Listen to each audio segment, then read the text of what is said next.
for Planet Green. We've launched. We've completely launched. We've started the show. And it is Planet Green Trees. We're about to embark 2 hours of medical marijuana and marijuana reform in Michigan. Planet Green Trees. Attention, ladies and gentlemen. The Planet Green Trees show is underway with your host, attorney Michael Komorn.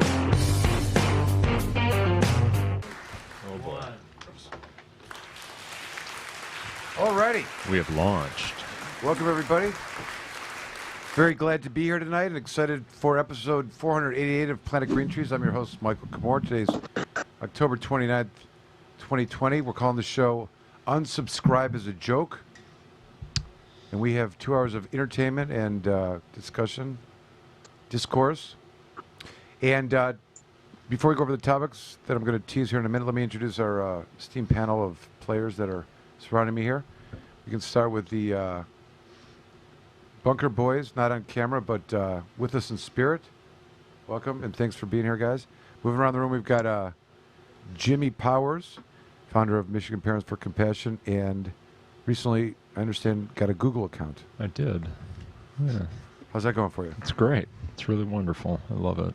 But it's good to be here. Good evening, everybody. I think we've got a really great show ahead of us, and excited to get it on. I know we've got a little bit to talk about, maybe regarding the new MDHS or DHHS guidance that's been issued. So Got some suggestions for the holiday season. holiday season suggestions. That'll be good. Yeah, so good to be here. We're glad to have you. And we've got Amanda Joslin from the Elevation Station, a YouTuber in her own right. And please check out those YouTube clips to see reviews on cannabis stores and understanding cannabis better. Our very own Amanda Joslin. Thank you, Michael. Good to be here. Woo!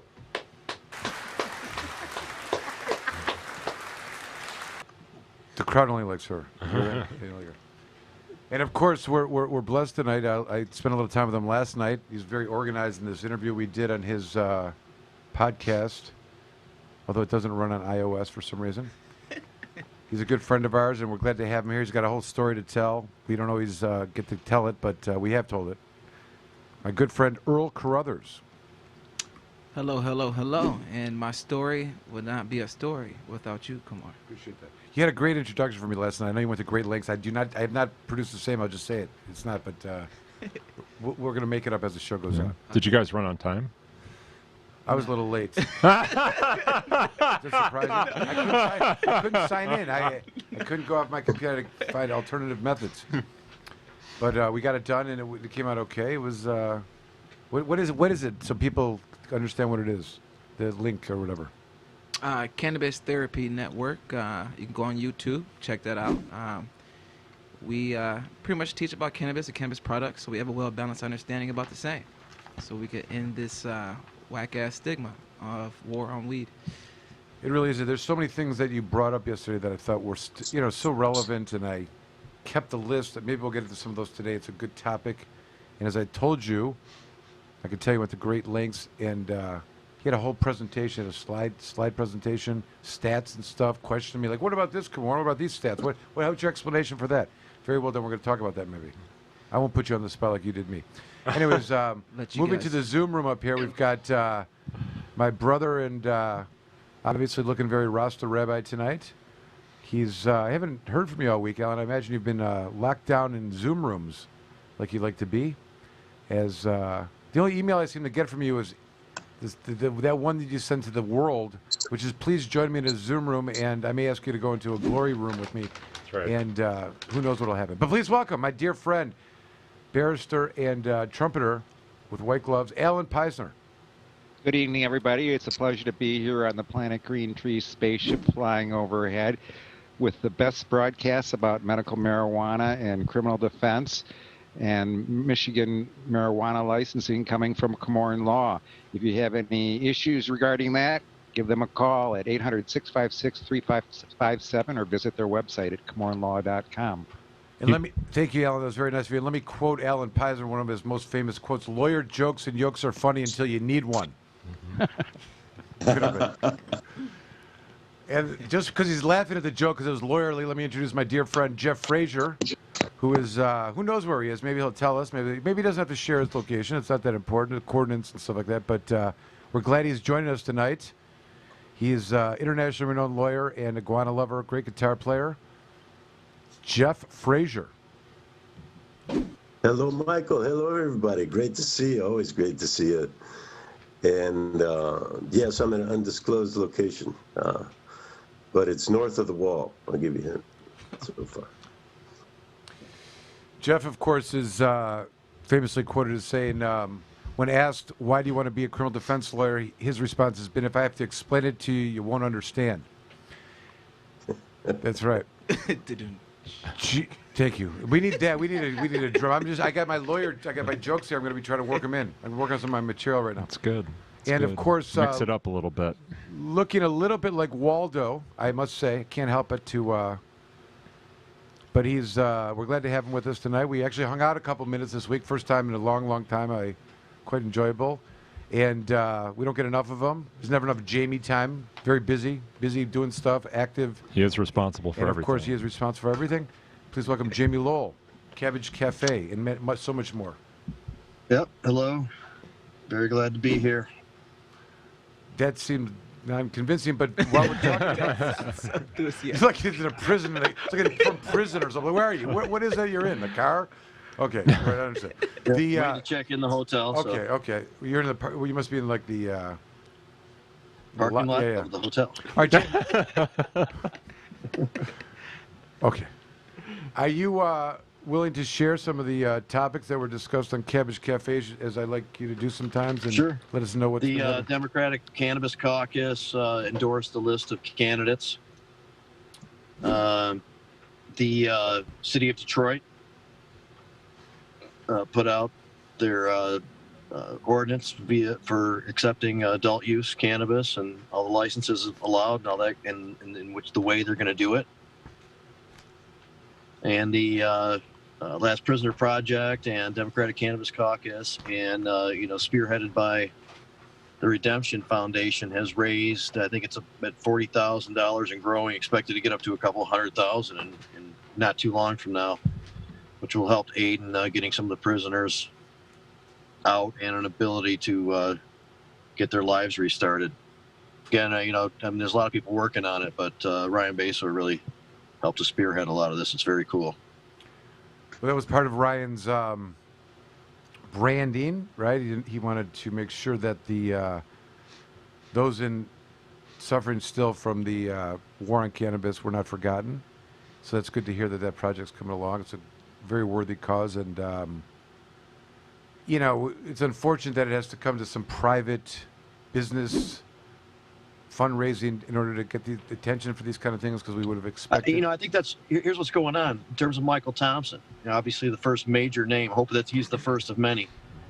But one of the considerations with the board, who may or may not release him, is that they're concerned that he won't be able to support himself or sustain himself in any way if they just release him. So they could potentially believe he should be free, but just not release him because they don't think he could support himself. Who's saying ridiculous? Oh, we're going to keep you locked up because we don't think you make it on the outside. That's been a part of the discussion. That's one of the things that prompted Ryan to spearhead this project, to raise these specific set of funds to help people out in that situation, starting with Michael Thompson. Understood, but what does it say for what rehabilitation does? Aren't there transition programs? And our system at large, yeah. Exactly. All right, so, all right, so we have some topics here, I guess. Let me list the topics that we're supposed to cover and then not talk about them, like I like to do. They would be, I don't know, mix up now. The cannabis therapy. Here we go. All right, Michael's Rant, maybe. We've got Dear Fellow Stoner. You're right on cannabis, but wrong on QAnon. Where is Steve Miller? That is, I've been hiding that article from him. I like this one. I wanted to discuss that one. He's not here. Where is he, by the way? Is he coming in hot? We haven't heard from him. Steve Miller's not here. I don't know if we can go on. Steve Miller. All right, fine. Not heard. Detroit officials to unveil the proposed law for recreational marijuana sales. They did, in fact, do that. Next topic, cannabis no longer so divisive, draws more conservative support. Number 5, Illinois pot shops are now rolling in bud, so why does an eighth of weed still cost $80? Ooh. And Gwyneth Paltrow says It's pretty expensive. cannabis is the hero ingredient of the future as she invests in cannabis-infused beverage makers. Does anyone really care what Gwyneth Paltrow has to say? I don't. All right, let's talk about something. So Jamie, you brought up this one thing about the endorsements for the Cannabis Caucus, which is, I think, on the issue of an organization that supports cannabis reform. They chose the perceived candidates that they thought were appropriate. I printed this out. It's not on our list to talk about, but I want to pass this around because I noticed in the Detroit Free Press they had judicial endorsements, and I find this pretty interesting. I mean, first of all, Michigan is a state like many others that elects their judges, so they have to campaign, Yep. and they have to raise money. They have to ask for money and funds in order to raise money, and if you want to challenge an incumbent, it's very difficult. Yep. And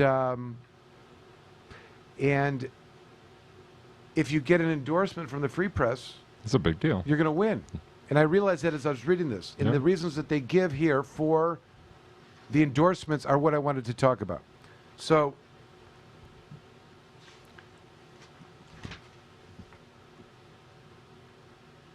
these are the endorsements of Wayne County, or the way they talk about them in the contested elections for seats on the circuit and district courts in the Tri-County area. So Wayne County, they end up supporting Mary Beth Kelly, who actually was a Supreme Court justice and stepped down for personal problems, and then was appointed back to the bench, and I was running for that seat again, is my understanding. Getting back into it. Then there's a county prosecutor, Chandra Baker, who won the August primary, and they continue to be the best choices, so says the Free Press. Now, the reason why Mary Beth Kelly, they say, is the proper candidate, is that she's been on the circuit court bench for 11 years, including 6 as a chief judge before winning the election in the Michigan Supreme Court in 2010, and nominally a Republican. So you understand, like, there's a party affiliation with all of these candidates. Of which course there is. inappropriate. She won bipartisan accolades, however, for her efforts to increase the diversity of Wayne County juries during her tenure. She resigned for personal reasons. I think the story should be like, what personal reasons did she resign about? That's what I'm more interested in. 5 years into her term. Now, Wasn't that a refinancing scandal with the housing crisis? You're thinking of Diane Marie Hathaway. Now, after Okay, 5 sorry. years in private You're right. practice, she seeks to return to a trial bench she previously served with distinction. Baker, they say, would be a seasoned trial lawyer's perspective and long record of community service to the bench. 5 years employment law at Miller Canfield before joining the Wayne County Prosecutor's Office in 2008. There's a pattern that I want to point out here. So that's one. Former prosecutor, wants to be a judge. The Harper Woods debate here is, or the Daniel Palmer seeking re-election, 6-year term, challenged by Rebecca Coleman, 34-year-old private practitioner. I don't know why anybody in their right mind would ever want a prosecutor to be a judge. That doesn't make any sense. If you want to tip the scales in favor of the defendant, which is exactly what should happen, give them truly the benefit of the doubt, you need somebody that's not going to be that far swung to the extreme. It's not good. So the reason why in this situation where an incumbent is running and being challenged, they point out that Palmer spent 24 years in private practice, 13 years Harper Woods City Commission, and he established a diversion court for truants and offenders suffering from mental illness and was elected president of the Judges Association. And then they say that the challenger is making her second bid, not compelling, doesn't come up with a reason why she should win instead of him. But they're not using any reliable variables to evaluate this. That's my main point. The next one's even more interesting. This guy, David Parrott, reoccurring criminal troubles. That's always interesting, right? Arrested for drunk driving, domestic violence with his girlfriend. He's held the office since 2012. Was this all on the same night, or? Yeah, with like the bad night. He needs the bad, That's right. He needs the one bad night expungement rule. That's right. That's right. And he was ultimately eliminated in a 5-way primary with Lisa Martin, who they endorsed. Do you see what I'm saying? See the pattern? So they endorsed Lisa Martin amongst 5 running against him, and they win. She's Harvard University Michigan Law School trained attorney, and mounted her first district court campaign, and she served as the magistrate. So see, they have people. That's someone that's within the system. She becomes a magistrate. She's there, doing signing warrants and doing the. All right. So now James Alexander, Oakland County Circuit Court, retires, and they have this Lori Savin and Clarence Dass. They claim are both qualified and suited for the office. Now they go through their background. Savin lost to Victoria Valentine, who won a circuit court seat, and Dass is a trial attorney for prosecutor's office before he started his own law firm. And they go on to explain how they're... What do you do in his law firm? Wait to become a judge after he left the prosecutor. Oh. See, former prosecutor goes in private practice and becomes a judge. This see. other one, same thing. She's circuit court, family division for a long time, doing juvenile cases. It's all... Now, here's the one that really blew me away. This 43rd District Court... had an open seat that was created. There's a bunch of people that ran for it, and they ended up, this 45th District Court, opening from Judge Goubeau. Jamie Powell Horowitz, Brenda Richard won the right to compete against each other, and they go with Jamie Powell Horowitz, who I know and works in the Wayne County Prosecutor's Office, Elder Unit, appointed 2016 Special Prosecutor for the Justice Project, an innovative partnership between Michigan's FAIR Foundation that focuses on serious crimes against LGBTQ community and secured convictions on unsolved homicides. So they endorsed her, and they applauded her heroic work on behalf of crime victims and marginalized community, and noted that she has dedicated her career to eradicating racial, gender, and age disparities that plague Michigan's justice system. Now, that may be true, but there's a major problem with defendants being screwed in the criminal justice. This is not being talked about. This is the era of criminal justice reform. We know a prosecutor won in Washtenaw County. Oakland County, she's having a party tonight. Karen McDonald, who I encourage people to vote about, just because she's talking about it. That's a reason alone to win. And the other one that's running against is a lunatic. Trust me, we do not need that lunatic in that office. That's my only judicial endorsement, okay? But the way that they pick this and evaluate the terms that they're going to judge these folks are, how hard did you work to put away the bad guy? What victims have you looked out for? In other words, the pattern continues that tough on crime wins. And this is what gets people, and it's even gotten into the dialogue and narrative of the endorsers. They're the ones that are saying, oh, they got a long history of putting people away, looking out for the victims, marginalized victims, people, the lost people. The people that are lost in the community are the defendants. Not one person here has mentioned this. My favorite one is Matt Savage, who's a friend, and I would encourage people to vote for him. He's running against the incumbent Brady in Farmington over here at the 47th District Court. And Brady, of course, spent 4 years in Oakland County's prosecutor's office and 20 years in private practice before getting onto the bench. And they say that even though Savage, the opponent, is a gregarious and capable trial lawyer with decades of experience in courtrooms around the metro area, he's unquestionably possesses the qualification demeanor to preside over a district court, but has not made the case why Brady should be beaten. Isn't that the reason they just said he's a gregarious trial lawyer? He's got experience all over the state. He's done all kinds of cases. He's represented victims, defendants. But they're saying he's not as good as Brady. That's what they do. That's Brady's really been what in the they year said. 20 years. Same old, same old. So anyways, like you said, it's very rare, especially in Oakland County. I don't think it's happened ever that an incumbent has been unseated in the circuit court. Can you recall a time? It probably has never happened. I don't think it's ever happened. But that's not. There's no election for that. James Alexander retired, so there's two people running for the open seat. Right. Yeah. All right. So this is the question to talk about right now. First, should there be, newspaper endorsements like this? Is it appropriate for them? And if they're going to do that, who the hell do they think they are? What gives them the right to think that they have the qualifications? They don't practice in front of them. They're looking at statistics that don't even mean anything. They're looking at their background. You can't say you're an unbiased journalist or you're this unbiased entity that's reporting the news and then display bias by endorsing a candidate. Well, they try. Maybe I agree with that, but they try to make the case why their conclusions are accurate. And I'm saying to you, those things that the factors that they rely upon are meaningless. They're literally meaningless. They have no concept of how to evaluate a judge. They're not in their courtroom every day. They don't see how they treat the litigants. It doesn't matter. They're going to align with whoever they're going to align with politically. It's a political decision. It Jeff, has nothing to do with it making sense. Jeff, am I losing my mind over here? Am I wrong to think that this is inappropriate on a lot of levels? The influence that the newspaper has by picking these people, number one, is sure as a win, and two, not even getting close to the topics and subject matter of what to look at when evaluating these positions. What's wrong with what I'm saying?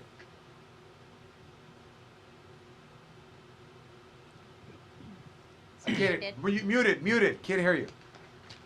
Sorry, but thank you for muting. No, nothing at all wrong with what you're saying. There's certainly nothing at all wrong with fighting vigorously for a free press, and at the same time, recognizing that our press has been compromised. I mean, easily back into the 60s and 70s when the CIA infiltrated the whole thing. And now it's easier than that. So, I mean, don't trust the press. Don't trust anybody. Don't trust me. Don't trust you. Alan Peisner, whose family has had a lot of battles with the free press. That's true. That is true. Let me see if I can get some shit talk from Alan out of. Tell us about the free press, Alan. And what do they do? What do they think they're doing here?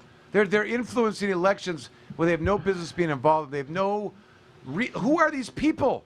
Who signed off on saying that these people should be judges? How the hell do they know what a good judge is? These things that they're saying, they spent a bunch of years in the prosecutor's office, blah, blah, blah, blah, one a term, has been here doing it for the... But that's not a reason to stay on the bench or a reason for someone not to be on the bench or someone else not to be on the bench. I mean, do you get credits for being a judge for putting people away? How does that mean that you're going to have any kind of temperament or treat people well? You may only be able to, just prosecute. I mean, who says because you're a good prosecutor you convict people good, bad, with violating the rights, not that you're going to honor people's rights when they come before you? Disabuse me, Alan.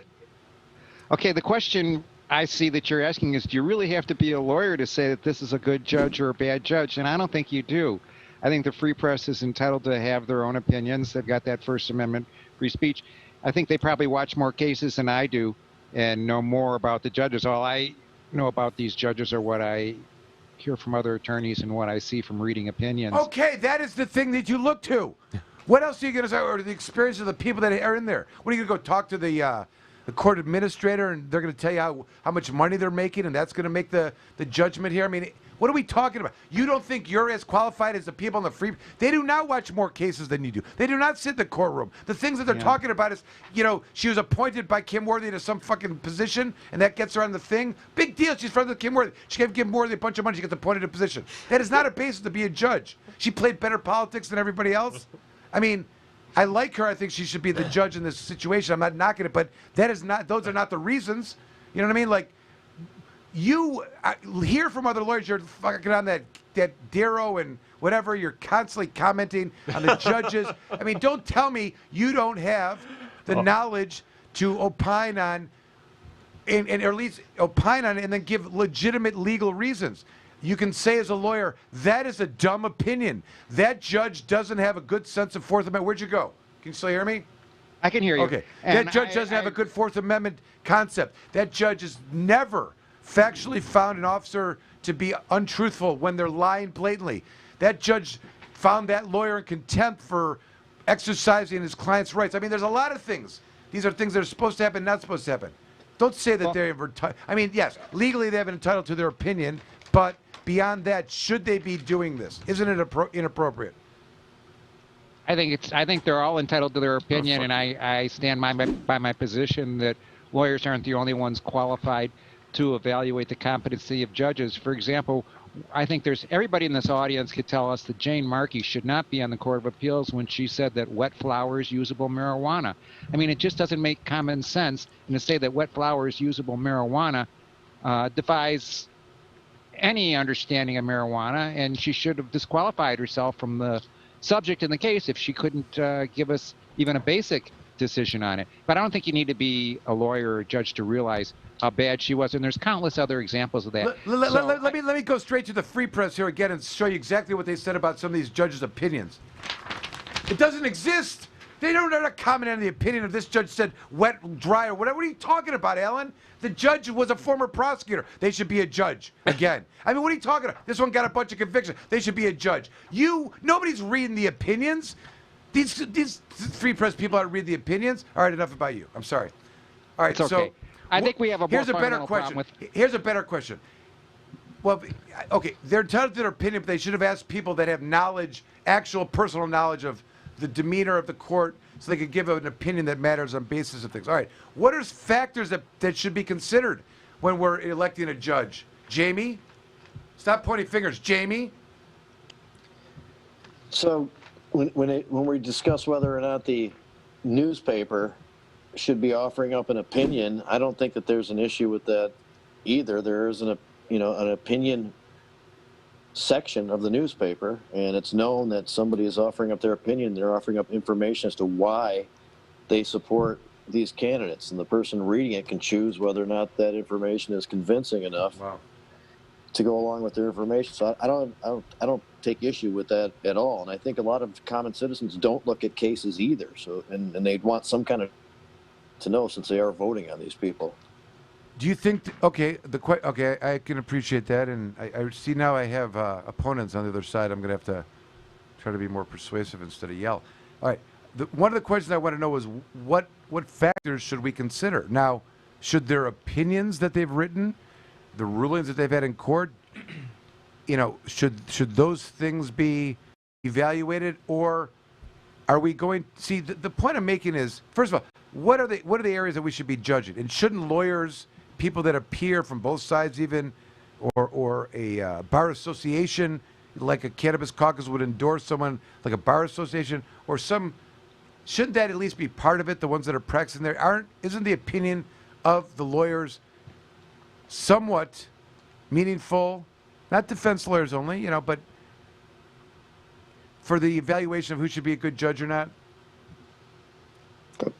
I can agree with that. I mean, the up close personal experience with those people is, good information to consider.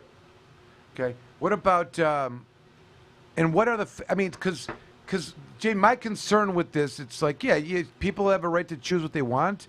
They can make up their minds, and they know this is an opinion. But do you think people are really doing that at this level? Well, I mean, should we vote for them or not? But the and if so, then nobody knows anything about the judicial races. They see incumbent, they see endorsement, and they vote again. There's not the same kind of, vetting of candidates. They don't debate each other. They don't really discuss. They're just kind of like running.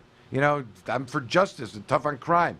And it's a fallacy. People keep getting elected to the bench, incumbents, because no one runs against them, whatever it is. I'm saying, when we step back, what are the critical things that we should be looking at when we're electing judges? What do you think? What is something that's important to you? Well, that's a good question. I think it's. Amanda, what do you think? Amanda, what do you think? Well, I think experience, how long they've been doing what their current job, what their job performance has been.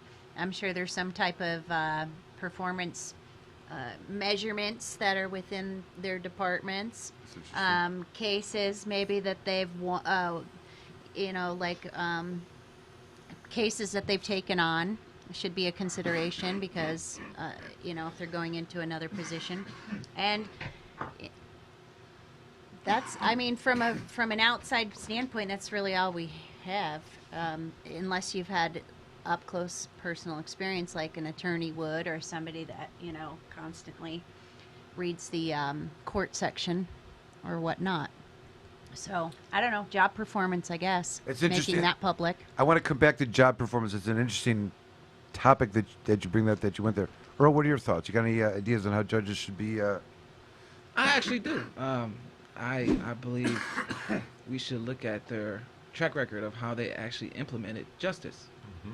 And if it was fair, if it was equitable. Now, how we go about doing that as far as looking at their caseload and what cases they ruled in which way. And then it brings up to, well, where can a common person actually go if they're not going to this free press? Where can they go and get a unbiased understanding of such judges and such candidates for prosecutors, or other roles in the justice system. So, yes, I do believe we should look at their record of how they implemented justice and actually carried out justice, and then also where can we go to actually get that type of information. It kind of brings us back to the title of the show, which is Unsubscribe is a Joke. Judicial elections, they are a joke. There is no place to go to find this information. I'm just telling you. It's not like they're building on the... I mean, there may be some stuff out there, the person puts out a bio or whatnot, but you're only going to find out about it from personal interactions that people have had with the candidate running, or the endorsement by their peers or whatnot. But it's not like... Well, that might be true in some localities, but in others, it's... I mean, you know the judges. You've had interactions with them. Well, yes, but the public... Mm-hmm. I'm talking about the public. The public only sees a judicial candidate as an incumbent or a challenger. They're not designated with a party. That's number, even though they are supported by a party. That's number one. Secondly, What's that? Why not? Why not? If you're going to elect, why not let them run on parties? Because they're supposed to be independent of the party. But they're not. Okay, this is a problem. So what I'm saying is you have a name on a ballot, and they've been supported by, and on a, with other. Now they may run. But most people don't care. That's the problem. Because this is my point. Judges get elected all the time, and nobody knows anything about them. Because period. People never have to appear in front of them. Fine. Here's my thing. The court is the last bastion. You understand that? I'm and if we've got I'm just telling judges that don't have integrity or tegrity, then we. So I'm saying with the preservation of this branch of government is important, I think, in the grand scheme of the balancing of it, right? Yeah. The other groups are insane. The other two branches, they're useless. So if you don't have some stability in this, behind the plate, the balls are getting by you, it's a nightmare. Yeah. Pass balls, runs coming in. You got to you don't want those balls going by. You got to have someone protecting the plate. Yeah. And it is very important. And if they are just part of the cog here, coming out of the prosecutor's office, just moving, that is not, and they're there to just be tough on crime. That is not.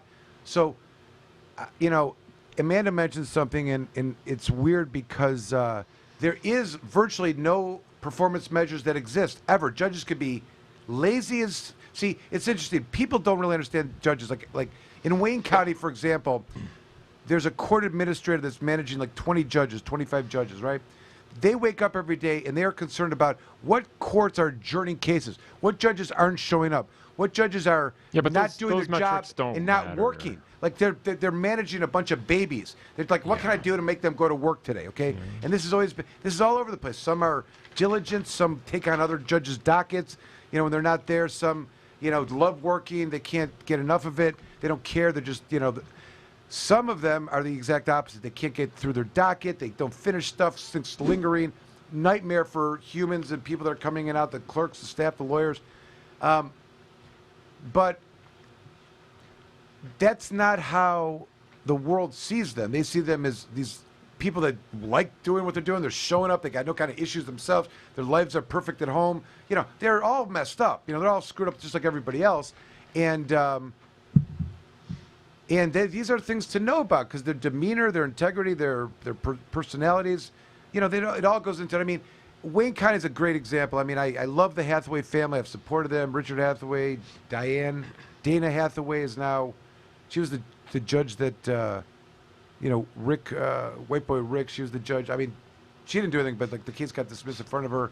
But like her husband married into the Hathaway family. He's running for judge now. He took on her name. Yeah, I saw that. Okay, and he's defended whatever, and I get it. Whatever. I think it's clever. He is going to win good strategy because of the name. Of course he is. So it does nothing to do with whether he's qualified or not. He's going to win on that. But that's not unique to the judiciary. All right. So here's the point about the measurement. So there's never been a measurement. All of a sudden, the Supreme Court came up with these quote unquote guidelines. They're like 4 or 5 years into it, and the guidelines are they set forth. Okay, when you're charged with the case, day one begins when they're arraigned. That's day one. Their case has to be disposed of within 180 days. They have to be bound over by this date. When you do the arraignment, you get this date, this date. There's no bending. And if you miss these dates, and then it gets backed up in these. So the first couple of years it was just like a pilot program, but then they started producing statistics. So you get a list: most efficient judge, least efficient judge throughout the state. The judges, of course, now have a measurement by which they can be judged. It has nothing to do with being a judge. Do you see what I'm saying? Mm-hmm. Like, some judges will take more time with a case. They'll give the lawyers the time that they need. Not, counsel, I gave you an hour. You're still asking questions? Yeah, Judge, I got a lot to do here. Got a lot of questions to ask. Too bad we're not doing this. Move on. You know, they're bothered by there's not enough time in the day to get done. So who loses? The defendants. Mm-hmm. The lawyers would need the time. You know, their dockets are backed up or whatever. We got a jailer that's ahead of you, whatever it is. So now that they do have these measurements, the measurements are just about how you manage the efficiency of human files does not make you a good judge. You know, a judge that boasts, I have 100% accuracy in meeting the guidelines is probably the worst judge that there is. Because if they only care about those statistics, they have lost sight of what they're taking an oath to do. Nowhere do they take an oath to say, I promise to uphold the guidelines of the recommendations of the Michigan. That's not a thing. That's not a thing they're supposed to be thinking about. If you knew how many times I'm in front of them, like, well, counsel, we're not going out that far. This case is too old already. Who gives a shit how old it is? I need a date that's good with me and I can be there. And you're telling me about something. Where did that come from? Judges school? Why aren't you teaching them other stuff? And isn't there a way too that judges can get grieved? Sure, they can. And so that should be, taken into consideration if they're going up for a specific, getting voted into a specific position. That only comes about if a citizen makes a formal complaint, and if they make a formal complaint, just like with attorneys, there's a agency that fields those, the agency that's in charge of the licensing, and they will investigate and determine the seriousness of it. I mean, like lawyers and like judges, there's a certain amount of applicability of what you might be complaining about. They're given a lot of deference in their role, and just because they yelled at you or didn't treat you nice, or it's not a user-friendly court, is not a basis to and I don't know how, the times that a judge actually gets reprimanded are, for remarkable and serious violations. One I can think of is, it's in the court where Max Lorenz's case was. It was a district court judge. Alan, remind me what the name of the lawyer was, but the judge was Judge Poe. There's a district court judge and a circuit court judge. Circuit court Poe was great. District court, bad guy. Lawyers in front of him with the defendant. The judge goes, I'm going to test your client today, Mr. Lawyer. Mr. Client, have you been using drugs? And straight, fine, you're not going to answer my questions. Send them down right now. I want to know what the tests are. Bring them back. Okay, counsel, let's go. We're going to hearing right now. Could have done that. Found the guy guilty. Locked him up for 90 days. You know what I mean? Mm-hmm. There's a way to be an asshole judge if you really want to. But things like that is what's going to draw in, you can't do stuff like that. I'll tell you something, Alan. There's Michigan stands out nationally as a state that has had ongoing judicial scandals almost year after year. Like, it's a lot of years in a row. And I can name some in recent... Pennsylvania's a lot like this, too. I watched a thing the other day. They had that whole thing with the judges being involved, paid for play with the children jails and stuff like that. They were sending kids to jail, and the judges are stockholders of the prisons that they're sending them to. And just one thing after another. Like, that whole terrible judiciary, Pennsylvania... Michigan's got a little bit of that, Ellen. We could talk about a couple scandalous situations that continue to plague our judiciary, and I don't know what the answer is. I don't think the system of electing judges works. I think it's appalling. I think it makes them candidates like all other politicians that are looking for re-election based on popularity, and a judge on their face is not supposed to make popular decisions. They're supposed to be able to have the courage to make the tough decisions, whether it's, going to get them reelected or not. And they shouldn't be the idea that a judge says I'm tough on crime, and I get what that means. Like, no one's like, oh, I'm soft on crime. People killing people, let them go. But that isn't, justice is what a judge is in charge of dispensing. They're the referee. It's not like when I call penalties, I'm going to call 15-yard roughing the passer, give him 20 yards. It's not like, it's not part of it. There's rules, and you make the calls, but they should really be like, I'm going to make the best call that I can when I see it. That's neutral. Anyways. It should be graded. There should be a justice. Well, that's grading. okay. There you go. I like that. They should be great. graded. If you're going to get appointed, let's go talk about an appointed system. Let's evolve there. Again, I'm going to make throughout tonight's list. Someone keep a list. We're going to have a list of propositions to put on the ballot, collect signatures for. The first one is we're going to change the electoral process for judges and make it an appointed by review process. I like this. So we should have factors rating the performance of the judges based on, and it should come from who? Citizens? Citizen group. Every community shall have a citizen group. And it also should come from different attorneys, a different The city should fund a citizen group. Right, there's some committee that give them $500 for the year. They got a place they have coffee, and they can have meetings, have people come in, discuss with it. Just like a general citizen group. Jeff, am I crazy about this? All right, we got the citizen group. Go ahead. Then we got the lawyers group. Who else? I do remember, like, if you went to like a marijuana policy event or read one of their emails or even normal, they will grade governors, they will grade president candidates on certain ways on how they are marijuana friendly. It's a lot easier to do because we know how they feel on. It's one issue. You know what I mean? You see what I'm saying? Like I like where we're going with this grading, but yeah, I mean we could say, how's this judge on marijuana? Every time he's ruled terrible on it, right? That's one thing. But you say. then also murder, and then also other drug crimes, and then also other sex crimes. Well, Maybe the break 'em question. up in Okay, but the different- question is, each one of those has a certain emotion attached to it, which I think emotes the public. You hear, okay, you got a person charged with CSE 1 of a child. Okay, that's allegations.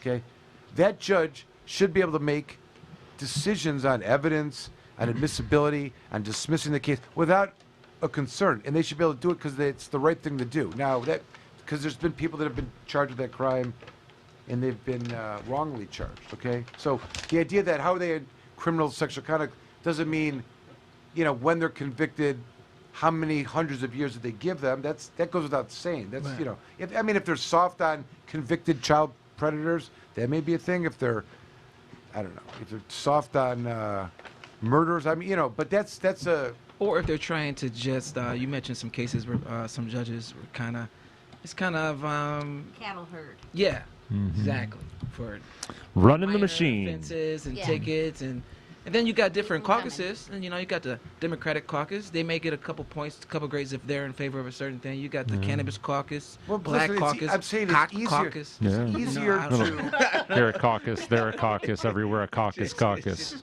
See, I think the law and what the judges perceive as the law should have no one issue that they are good or bad on. There should be a consistency Well-rounded. in their judicial temperament that is that if you, I hate to say it like this, but when you see it. In other words, they're going to be fair to everybody, Right. and they're never going to be, and they're going to make sure that there's fairness in the court. People that are in the court feel like they're being given a fair shake. I mean, we have this other. See, in the backdrop of all this, Jeff, is we've got this. The system is broken. The Michigan trial court funding system, reporting 70% of the budgets for district courts come from the litigants in front of them. We don't need the one thing that doesn't dispense justice. It's a broken system, and the menu, the lane to driving is hurry up with your cases. See what I'm saying? If you're making money off the people, be more efficient in it. Finish the case in 100 days. Don't give those lawyers a couple extra weeks so they can do their own investigation or get discovery. He doesn't need that for his exam. His client's not getting out of this. We're going to convict him as soon as we can and get the money from him because that's what we do. See what I'm saying? Like, it's backwards thinking. Certainly not focused on rehabilitation. No. Truth. Hence the Michael Thompson. What about that? sitting Is in True. jail still. they should have to answer to. I don't think they're accountable to the people. But there's a disconnect in the accountability of the people. Oh, they're accountable, but the people aren't holding them accountable because the people don't care. And Until they get arrested. That's right. Until- When they have to appear in front of the judge, that's when they're like, "Oh shit! I guess I should have read who I was voting for, eh?" Yeah. Ballot initiative to change the voting system for judicial candidates to an appointed system, and a procedure by which a panel is appointed and will evaluate and judge and make recommendations or something like that. I mean, what is that going to buy us, really? It'll fucking upset the entire fucking system, and it'll get new types of people that are in there. Maybe it's a machine, man. Yeah, I don't think it's going to take a way bigger change than that. It's gonna be like a public debate, Yeah. like how we watch a presidential debate. It's gonna be like a prosecutor That would be good. debate. People don't even know how bad it is. You know what I mean? It's one Yeah, of the stats don't exist to the extent that, like people, you can say there's 20,000 arrests in Michigan every year for marijuana. You know what I mean? But how many,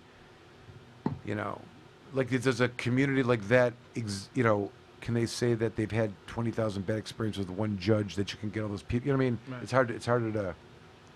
Yeah, but it just depends on what attorney you ask, too, because I can tell you that you can ask a prosecutor about a judge, and you can ask a criminal defense attorney, and I'm certain there's plenty of judges out there where the prosecutor will give them a glowing review, and a criminal defense attorney that's going to say that they're completely incompetent and shouldn't be seated on the bench.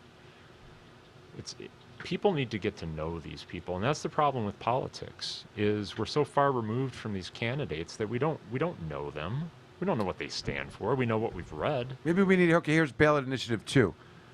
Live streaming on YouTube all times, every court throughout the state of Michigan. I like that. Recording it, leaving it up there. Yep. Every single second. No more court reporting shit.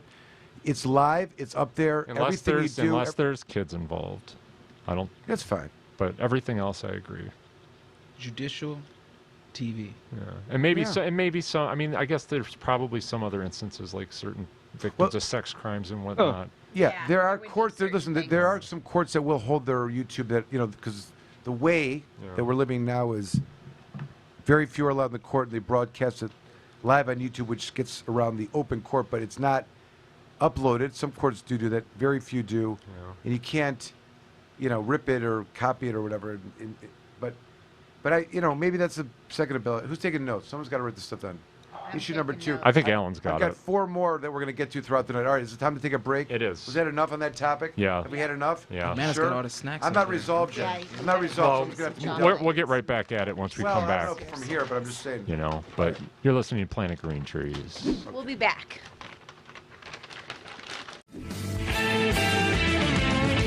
The Planet Green Trees Show. Join the Michigan Medical Marijuana Association today, michiganmedicalmarijuana.org. The MMMA is focused on the well-being and safety of medical marijuana patients. The MMMA site provides the most comprehensive and up-to-date news on legal issues, politics, research, cultivation, as well as the various strange products and methods of cannabis use. Come join the discussion with the most knowledgeable and advocates in Michigan today. michiganmedicalmarijuana.org.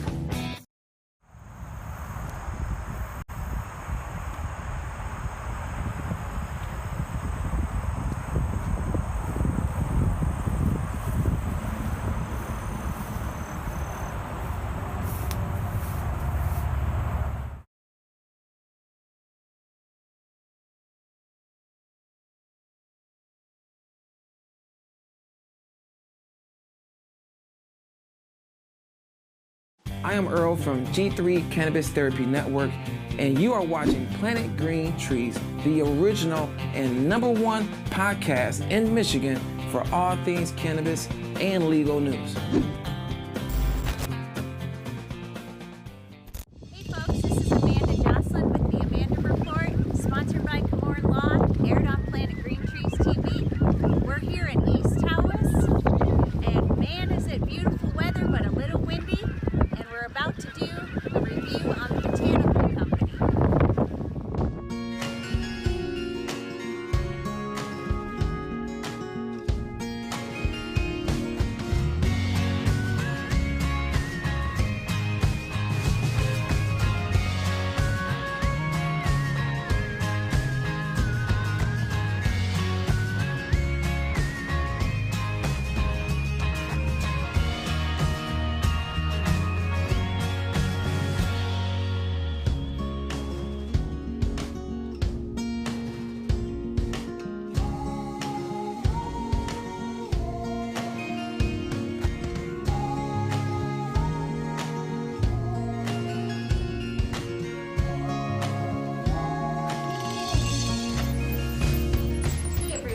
here with Danielle, and we're at the Botanical Company in East Tawas. Tell us a little bit about your location here. So we are in Northeast Michigan in the beautiful town of East Tawas. We opened in October of 2019 with our medical license, and then February of 2020 we got our recreational license. We have been warmly welcomed by this community, so we're so excited to be here, and obviously you can always find us on Weed Maps and Leafly with any location information. Very nice, okay. All right, so let's hear about some of the products that you carry here at the Botanical Company. Definitely flower is a fan favorite here, so we want to make sure that our flower selection is very strong. And then obviously we're always listening to our guests and making sure that any new products coming online, we're getting them in as soon as possible and they're available for sure. Tell me about another thing that may make Botanical Company a little unique. I would say it's our aggressive loyalty program. Tawas is a fantastic tourist town through the summer months, but we know as those tourists leave, we have to make sure that we're doing right by our local demographic. So we wanted to make sure that our loyalty program was aggressive for them, so they were coming back and spending their hard-earned bucks and getting the best bang for their buck. Very nice. Okay, so tell us about how somebody would get started here. I understand you have both adult use and medical use. So what would somebody that's looking to sign up, what would they need to have?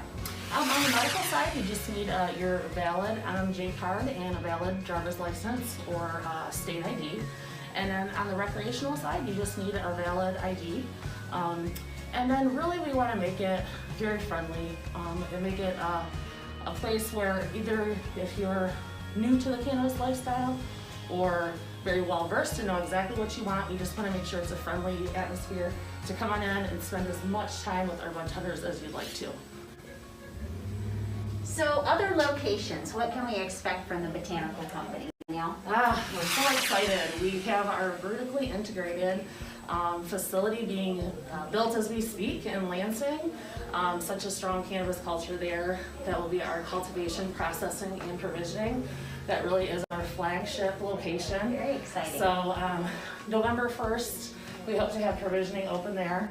So we're just over the moon about that. Yeah. And then also up in the wonderful town of Kalkaska, such a great cannabis vibe in that town. We love it.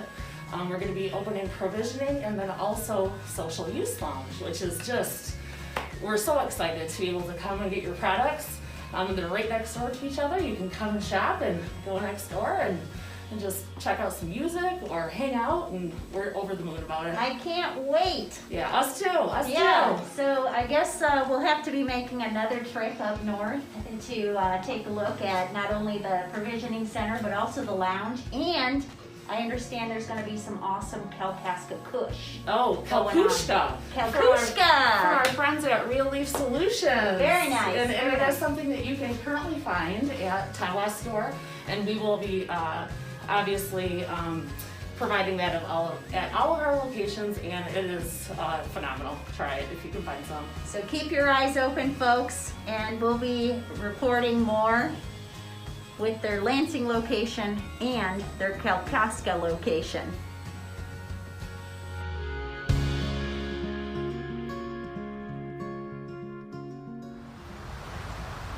This is Amanda with the Amanda Report, sponsored by Komorn Lawn, aired on Planet Green Trees. Thank you for watching, and we'll see you next time.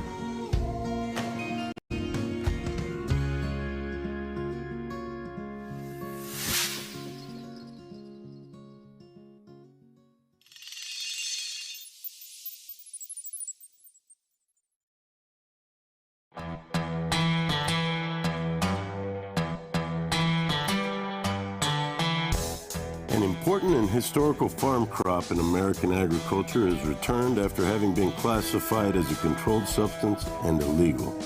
On December 20th, 2018, the President signed the Farm Bill, also known as the Agriculture Improvement Act of 2018, into law. The signing of the act was great news for the hemp industry, which amended the definition of marijuana in the Federal Controlled Substances Act. Hemp is now defined as the plant, Cannabis sativa L, and any part of the plant, growing or not, with less than 0.3% THC concentration on a dry basis. The plant itself is no longer a controlled substance.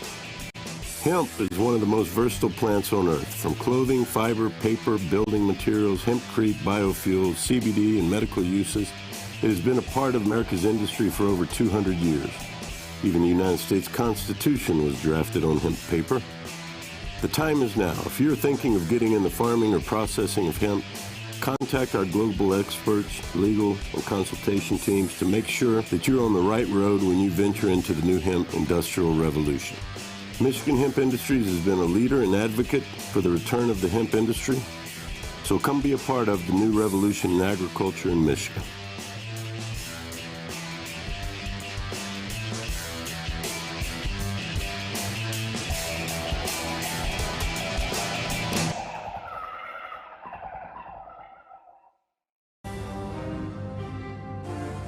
Komorn Law. Michael Komorn is one of the top attorneys in Michigan that has experience and dedication in criminal defense law. Komorn Law can take your case from arrest all the way from trial, appeals, and even to the Supreme Court.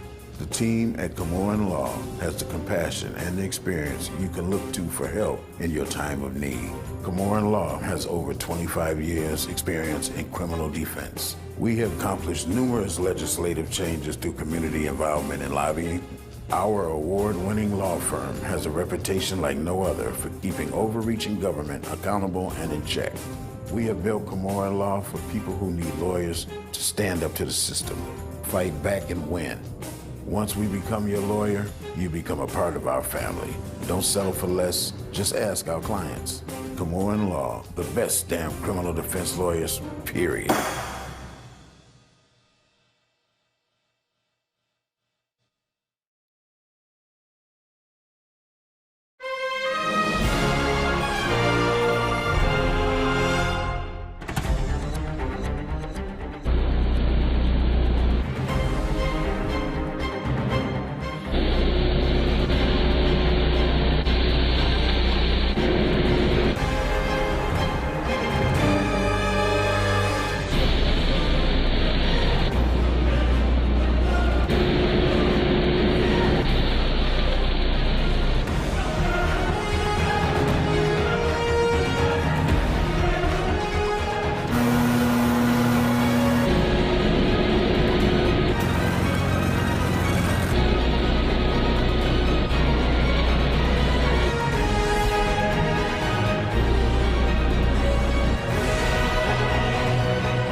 Hi, this is retired Sergeant Steve Miller, and you are watching Planet Green Trees. Here's Michael Komorn with more Planet Green Trees.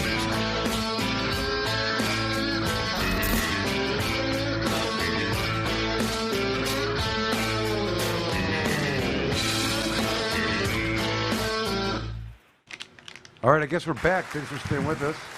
Boom. This is Planet Green Trees. And it is officially episode 488.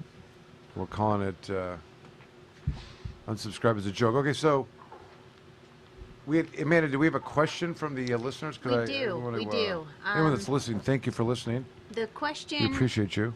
Yeah. Yes, we do. And the question is, can you move vegetative plants in a vehicle from one house to another house, both medical? You're allowed to transport plants, and you're allowed to move them from one point to another, but the only people that can be in the car is at issue, which is the owner of those plants. I wouldn't have somebody else drive them. Okay. And they are moving them from their plants are moving. They're driving from point A to point B to move them from this house to this house to caregiver grow, right? That's and they're what it veg sounds plants like. and not more than the amount of plants they're allowed to possess. Right. as a one-time thing, yes, they should be able to. Yes, I would not make that a habit or pattern of doing it, and there's got to be So don't become a intention. plant transporter. Yeah, don't get into the transporting plant business. Alan, do you agree or disagree? I agree. And I'd point out that under the Medical Marijuana Act, Section 333-26423, subsection D, they say that a vehicle is an enclosed lock facility if both of the following conditions are met. One, the vehicle is being used temporarily to transport living marijuana plants from one location to another with intent to permanently retain those plants at the second location. And two, the other conditions, an individual is not inside the vehicle unless he or she is either the registered qualifying patient to whom the living marijuana plants belong, or the individual designated through the departmental registration process as the primary caregiver for the registered qualifying patient. Another way to say what Alan just said is to hear what I said, because I pretty much covered exactly that. He read the legalese to it. My advice was that, and I would say... Don't make a habit of it. Don't make a habit of it. Don't pull a Ricky and grow marijuana in your car. Permanence is important in that. Thank you, listener. That was a good question. And I like questions of the MMA. Kind of not only challenges it's nostalgic. the spacing of it, yeah, but it's got some nostalgia and. Remember when that was all we talked about with the MMA? I do. Those were fun days. I do. It's too bad that it's still being misinterpreted in various courts. All right, so next topic. Let's see. I had my own special list over here, so I could kind of go off. Well, we've got. We're not talking about. So the marijuana ordinance in Detroit. Let's talk about that. Yeah. Yeah. That's a Jamie, good one. what did you guys talk about first, so we can not repeat? Why don't you give us a little insight of the takeaway and what was happening? We talked about how aggressive the social equity component was to try to bring people in who have been in the city for a long time with the legacy approach and other considerations, and we talked about the conflict that it creates with the existing businesses. Well, we had go ahead, sorry. Well, let's draw that out a little bit. You mentioned legacy. There's a term of art that they use within the statute referring to legacy. That's a person that's grown up or lived in the city for more than 20 years, 30 years. What was 20 years? I think 15 out of 30 years, something like that. But I'm not bothered. So, and the applications have to include a certain number of these categorized individuals. Yeah, like 50%. And Jamie, the legal issue that you bring up is that there are individuals who, prior to these requirements, sought out and obtained medical marijuana licenses and are now in a situation where in order for them to obtain a recreational license, they would have to facilitate their ownership or in a way that contemplates these. I'm sure they were not legacies. Lobbying for this. No, but I that's what you're saying. Without judgment, in specifically legal issue, it's an interesting point. And I think Jamie said we were talking about the aggressive social equity and the inclusion of the city, the legacy city people that have lived there. And I want to talk a lot about that, but I want to just for a second point out, because you said the legality of the statute, the ordinance, and how it's going to fly is also somewhat critical. And what I'm getting at is that there's a language within the recreational statute that I'm not going. I could actually pull it up, but I'm not. It essentially precludes the city from being able to write an ordinance for recreational that prohibits a medical facility. I'm sorry. The state law, the recreational law, Section 5C. Let me just find the exactness let's pull of it it. up.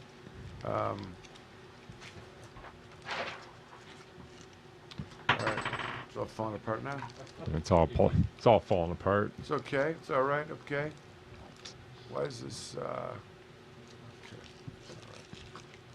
The whole idea in the state law, and certainly what was lobbied for, was that the medical license holders would get first dibs for at least a year, which that year is about to come up here, and I believe in April they'll start accepting applications from anybody.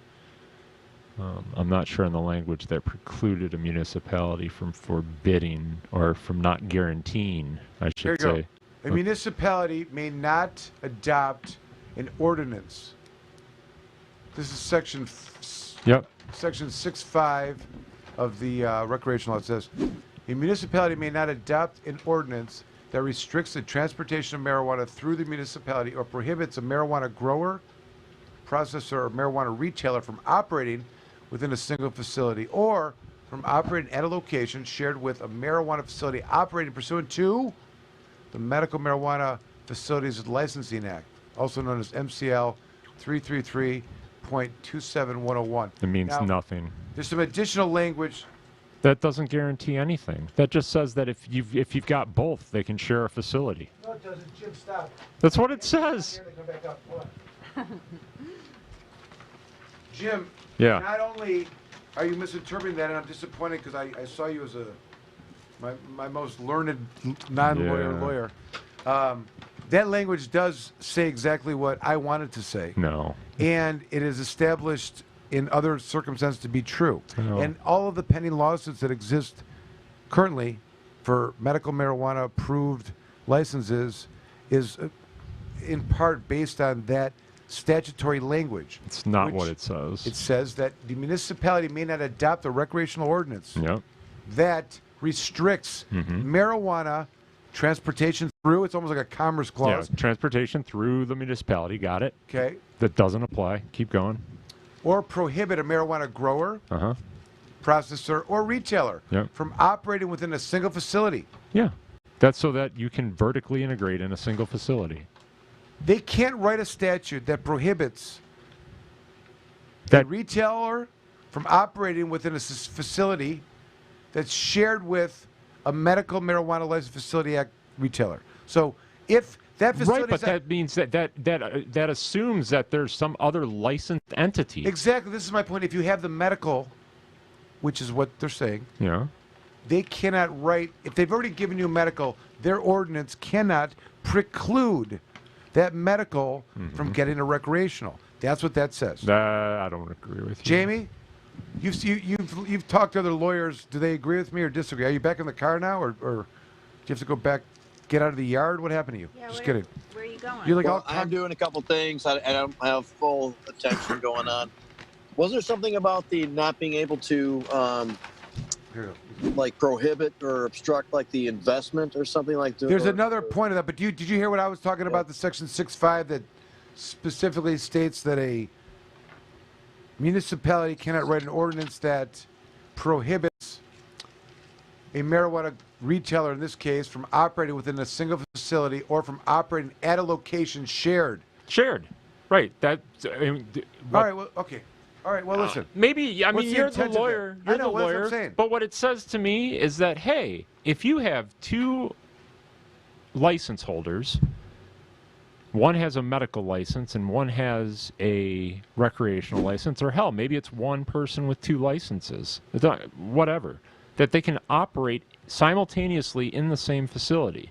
Okay. Let me say this. Do you think that it is more or less complicated for the regulators to say, okay, at this address, this one address, you know, Jamie's place is going to be operating medical, and Earl's going to come in with this another business, another license, and that's going to go at the same location? That is what this would mean.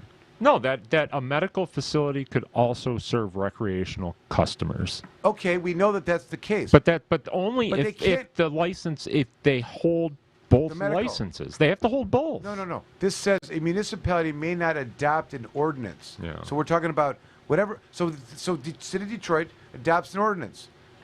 Okay. Now, in this ordinance, there's a possibility that people operating under the Medical Marijuana Facilities Licensing Act, right, may be prohibited from operating a retail facility. That they may not be able to get a recreational license Because of the ordinance that they wrote. This but is my that would point. be true. You know what that means then? That literally means, and this it does. they will fix this if that is actually what it means. I don't think it does, but if what you're saying is true, then all of these medical facilities that are licensed today could wait until all of the licenses have been consumed and then sue the municipality and say, well, even though you've handed out all the licenses that were allocated, you can't prohibit me from selling recreational marijuana. So says the person that was involved with the writing of the MRTMA, by the way. I just want to point that out. Just kidding. That was Jamie. I know. I'm trying to so, but listen, everything. It's an interesting discussion because we could all agree that. I mean, it would be good, but if that was the case, then the municipalities in Detroit right now could be selling to whomever they want, and there would be no legal. The point is this. Consequence. I mean, look, we know that that out of nowhere, Lara said before anyone gets a recreational law, I don't even know how they have the authority to do this. Before anyone gets a recreational law, you got to have a medical first. Did anyone vote for that? Was that part of that? That was part of the original law, yeah. No, it wasn't. It was bullshit. It was administrative rule. No, Jamie. I mean, it's right in the law that it's a 2-year. Part of the original law. There were the 2 years, but the MRA or Lara could allow it after right. one. Yeah, minimum of 1 year, up to 2 years. All right, fine. So then, by that measure, the recreational law said, even though we have nothing to do with that, that's a legislatively created law, and the people that would apply in the recreational won't apply there, we want them to have the business advantage for 2 years. We're carving out that they shall have the business advantage for 2 years before anyone else can get involved in the market. Now, if that's true, and the recreational law is consistent in this understanding that despite we're talking about recreation, we want to give the benefit to the medical facilities, then how can one not think that the intention of the recreational law is to make sure that the medical facilities get the benefit of the doubt? They gave them 2 years to run their medical before anyone else could get it. So clearly they want them to have a recreational license, just like before anyone else would. And no city, says this law, would ever be able to prohibit. What section is would this that you're referring to? 6.5 or 5.6. It's either 6.5 or 5.6. Do you want to read it? Yeah, read it. Come on. Jamie, is that not the topic when you talked about why it may get challenged?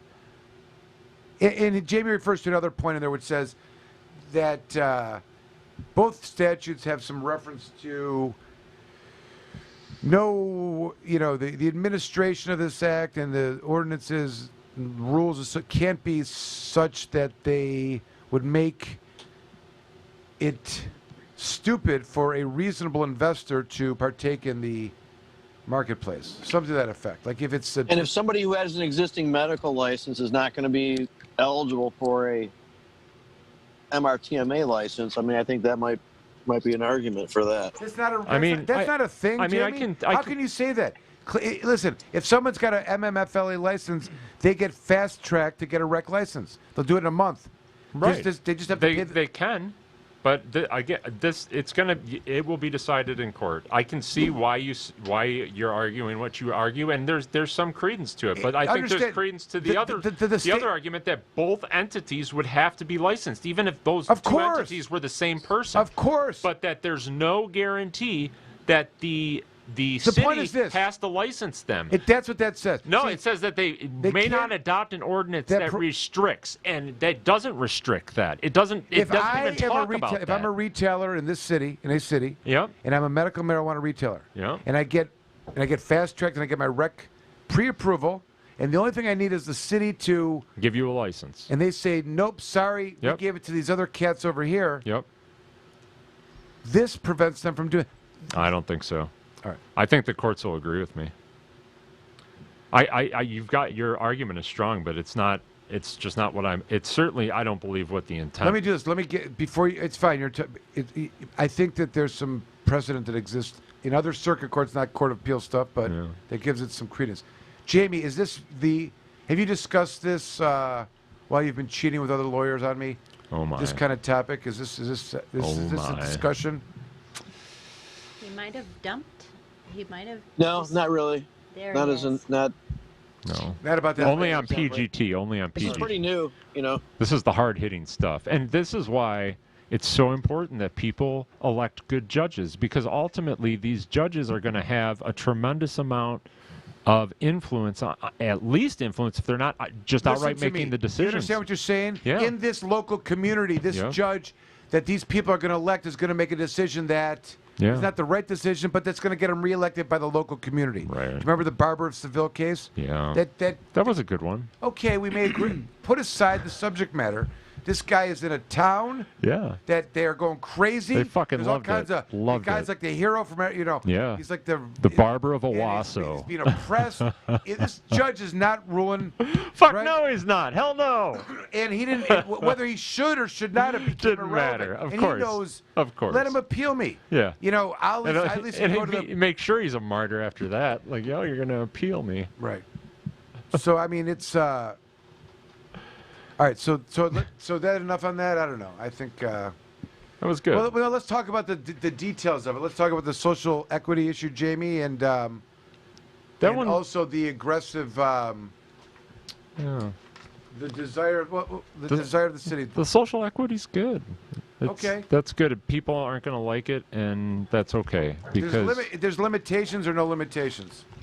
There's limitations. It's 50% on specific license types. So if this conflict gets ironed out, we left with a really good model for really trying to reach out and help those who should be given the opportunity to take advantage of a new emerging industry and to lift themselves up in their current situation with it. Here's this problem. It only goes halfway, and it's not going to accomplish what it needs to accomplish unless you get a Detroit Bank of Marijuana or something where there can be some actual financing for the projects, because that's not true. That's not the well, people. There's going to be a lot of investors that pick up a legacy Detroiter. Okay, but that's and become partners with them. Whereas it would be better, as I think Michael's suggesting, if there was a way of financing that without any other strings attached for these people. Right, or allow for the like there's two pieces, and the other thing is this: you still need, even if it's just legacy people that are doing this, you still need financing. You need some. But people will be so quick to invest here because they already want to, and they're going to be locked out, and that's going to force them to involve people that have lived in the city, and there's nothing but upside to that. Well, there is nothing but upside. The fact that you become part of the community. It requires this forced, co-joining. Oh well. Okay, I'm saying to go further, there should have been, okay, let me say it this way. This is my suggestion. I like because the goal here is to try to empower the community that's been traditionally. Yeah. That 20 years ago, people were buying marijuana off people in a lot of these communities, and they were going to prison for decades. So here we go. So how do we create a supply chain that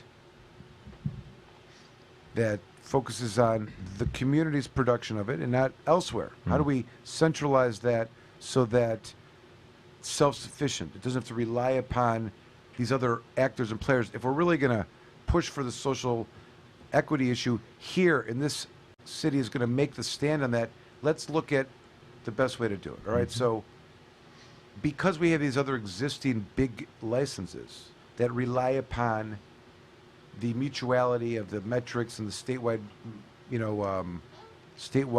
menu, you could say. Someone up in the UP grows, they harvest. Some here in Ferndale could order it up and it'll show up there and they'll pay the money, right? Yep. So that already exists. That makes the state sufficiency the drive instead of the unified community, as we say. So to me, the license that really pushes this is the micro business, right? Yep. 150 plants. There's some language about flowering plants and not. But if you could, that may not be enough. But if you could create the micro business model all on the same property in the city, in the neighborhood, and you have multiple shops like this, you really have taken the retail side, multiply the city, put within the city multiple places. The marijuana that people could get is either going to be the few retail places that exist, or these multiple neighborhood kind of mom and pop stores, and they are, they demand self-sufficiency in a way. You can't buy from the market. You can't buy if you run out. You got to grow and sell at your front door. So it kind of forces the issue. And then if you can give out enough of these, you can then have genuine competition for who can make the best product, And that's the beginning of, now, there's two pieces there. You have the business, running of the business, and of course the growing of the marijuana and the processing and selling it. But you also have all the other factors, especially that kind of complexity. You've got operational, you've got legal, you've got financial. There's a whole team of support that needs to be part of this. Okay, now, so to me, the way I looked at it was, they should try to build into this support, because in a way try to reproduce it or clone it in a way so the resources that I'm talking about are available to all these businesses. In other words, don't create this social equity thing and then not have the essential parts that are needed in a market that has never really got anywhere, and just throw these folks into it and say, hey, there you go, here's just a chance. It doesn't work, I feel like you got to build, not saying that it can't be done, but if you're really going to move the bar and create a fair bar for people to get in, and that's the intention, at least, allow for, break it up. Like there's see, the way I look at it is there's a huge real estate development chance here. That may or may not be part of this social equity piece, but no matter what, when that happens to facilitate these 50 or 100 micro businesses, you're going to have different parts of the city being redeveloped. For these new businesses, you're going to be building these new kind of facilities that are, on-site, vertically integrated for all things. That brings money to the city. The city of Detroit could finance that themselves, is what I'm saying. They should, either create a bank or have some kind of, or you open up the floodgates for real estate development to come in and take care of that. Now that's the landlord. I understand why that may be, oppositional. It doesn't. You don't make that a part of the social equity. You make the licenses and the running of the business. And part of the goal should be that the business owners ultimately buy the property back. The problem is you're not going to be able to put it all together. You're not going to be able to fix up these buildings to do the stuff that you need.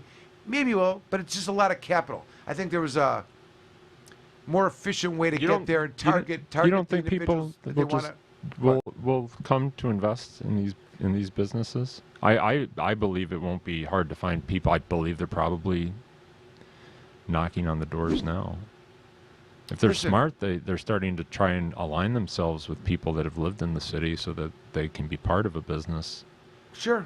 And there's people that are starting to put things together and deals together and whatnot. But I'm saying to you, they still have to go out and get a building if it's not in the green zone yet. Yeah. And the only ones that are really operating now, however many, there's seven grows. I don't know how many retail places there are that are medical, but 46.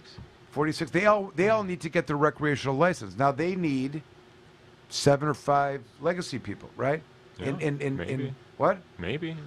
Some of them have ownership already involved that live in the city. Okay, fine. I'm saying, yeah, but that's now a requirement for them to get a recreational license. Right. So that's just facilitating the existing market, the existing operators. If they really want to bring new people to the table, there's got to be a better, sketch, better plan. I mean, I don't know, like, but that's, where are the buildings? Who's going to fix it? I mean, maybe they're going to be a thing, and I know there's a lot of activity going on there. And there's plenty of property in the city, I think. It's just a matter of making sure that it's zoned properly and that you're following all the rules. Earl, what do you think about all this? I also believe you get, if you qualify as a legacy Detroiter, you only have to pay 25% of the fair market value of land. From the land bank, right? Yeah. Yeah, it's incredible. An incredible discount. But those properties, a lot of them need rehabilitation. And I think they're only going to allow 35 micro businesses. It's going to be a cap for that. That's probably just a test, though, because no one really knows what's going to happen with those businesses just because it hasn't been done yet. Right. And I think if it does explode like Michael's saying it should, then the municipalities are going to, reevaluate and potentially change their minds. But I do agree that without real estate and capital, all these social equity plans fall short. So I mean, that's not happy. Like we do have a social equity state law. Sure, but without the capital, where is it happening? Sure. What cities are opted in? What social equity? Resources. A little bit, but find one out of like no one jumped on board with that. No. You know, I'm just saying like it's the law allows for these fantastic, adjustments from wrongdoing. No one's participating. They can't get. They can't get. I'm not blaming. Listen, I like the cities. I like the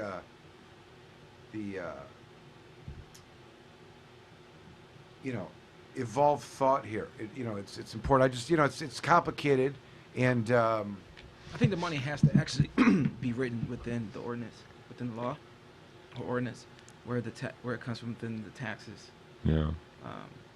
A excess type tax, Yeah. 1%, 2%, 3%. to the city, you mean? No, To to the program. participants. Yeah. Say there's a social equity fund. Oh, I see what you said. Right, some of the money city, goes back. Oh, yeah, and yeah, the that's money correct. automatically Goes to comes the bank. back. Right. And they give loans From to the the people that sale. need the money. Right. That's what I'm saying. Like, It has to actually be not just something that, you can put it into your social equity plan. Maybe you execute it. Yeah. It has to be, which I think actually the state of Illinois actually written within their law that there's a certain tax that actually goes and funds their social equity program. Yeah, I think IPSI actually in their most recent ordinance had something written in from the fees that you paid, and all of those fees, a percentage was taken and contributed back to the social equity. The loan idea is interesting, as opposed to a grant, because that way, especially if it went to the municipality first, the municipality could get a return on that investment, and then it gives the participants a place to go that they can get a loan to start a business like that. I may be a little fantasy oriented here, but I like the idea of like a, like some like a, what do you call it? Like a co-opt of resources, like they're including incubating resources of like education, like all the, keeping top-notch operation business, all these kind of things that are. And getting the people involved so they're kind of participating.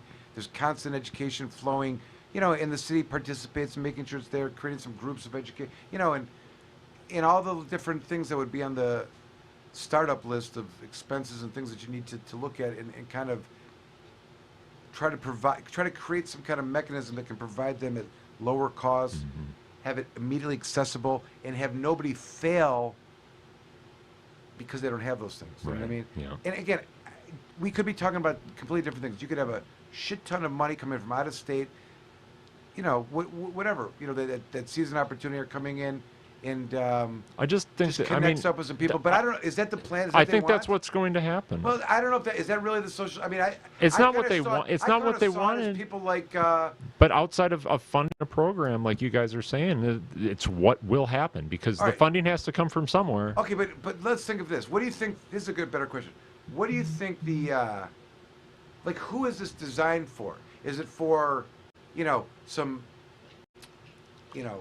wealthy athlete to come in and get a group together and get a couple No. Detroiters? Maybe. Why not? No, I think it's Why not? People would get behind that. No. Or do you think it's for a kid that's graduating from, Southwestern or something, and and he wants to go to business school, and he's got to, and he's going to be the guy that's going to take over. It's for any if someone lives in the city of Detroit and has the capital, then it's for them. If someone lives in the city of Detroit and doesn't have the capital, it's for them. It's just like starting any other business. But no, You either have the capital or you don't. Specific intentions. I mean, you could say that about the broadness of the the MRTMA and MMFLA, because it doesn't, it's more it's fundamentally based upon the capital that you have, your prior record, etc. And being able to, this is the opposite, right? And it certainly lends itself to people from the city of Detroit. The question, I mean, listen, Jamie, what are your thoughts? Who do you think this statue? Who is Tate appealing to here? And what do you I think of what you're getting at. I thought something similar throughout kind of evaluating this. While I do kind of like what they do at the same time, is that part of their motivation is to create an opportunity for investors at large. Well, is it that, or is it to lift up from the bootstraps the disenfranchised who would not normally have opportunities, ordinances written? Well, that also happens, but that's why I kind of think this would be a little bit more genuine and really work to help those that. It will create opportunity where there wouldn't have been any prior. It will absolutely if there do were, that.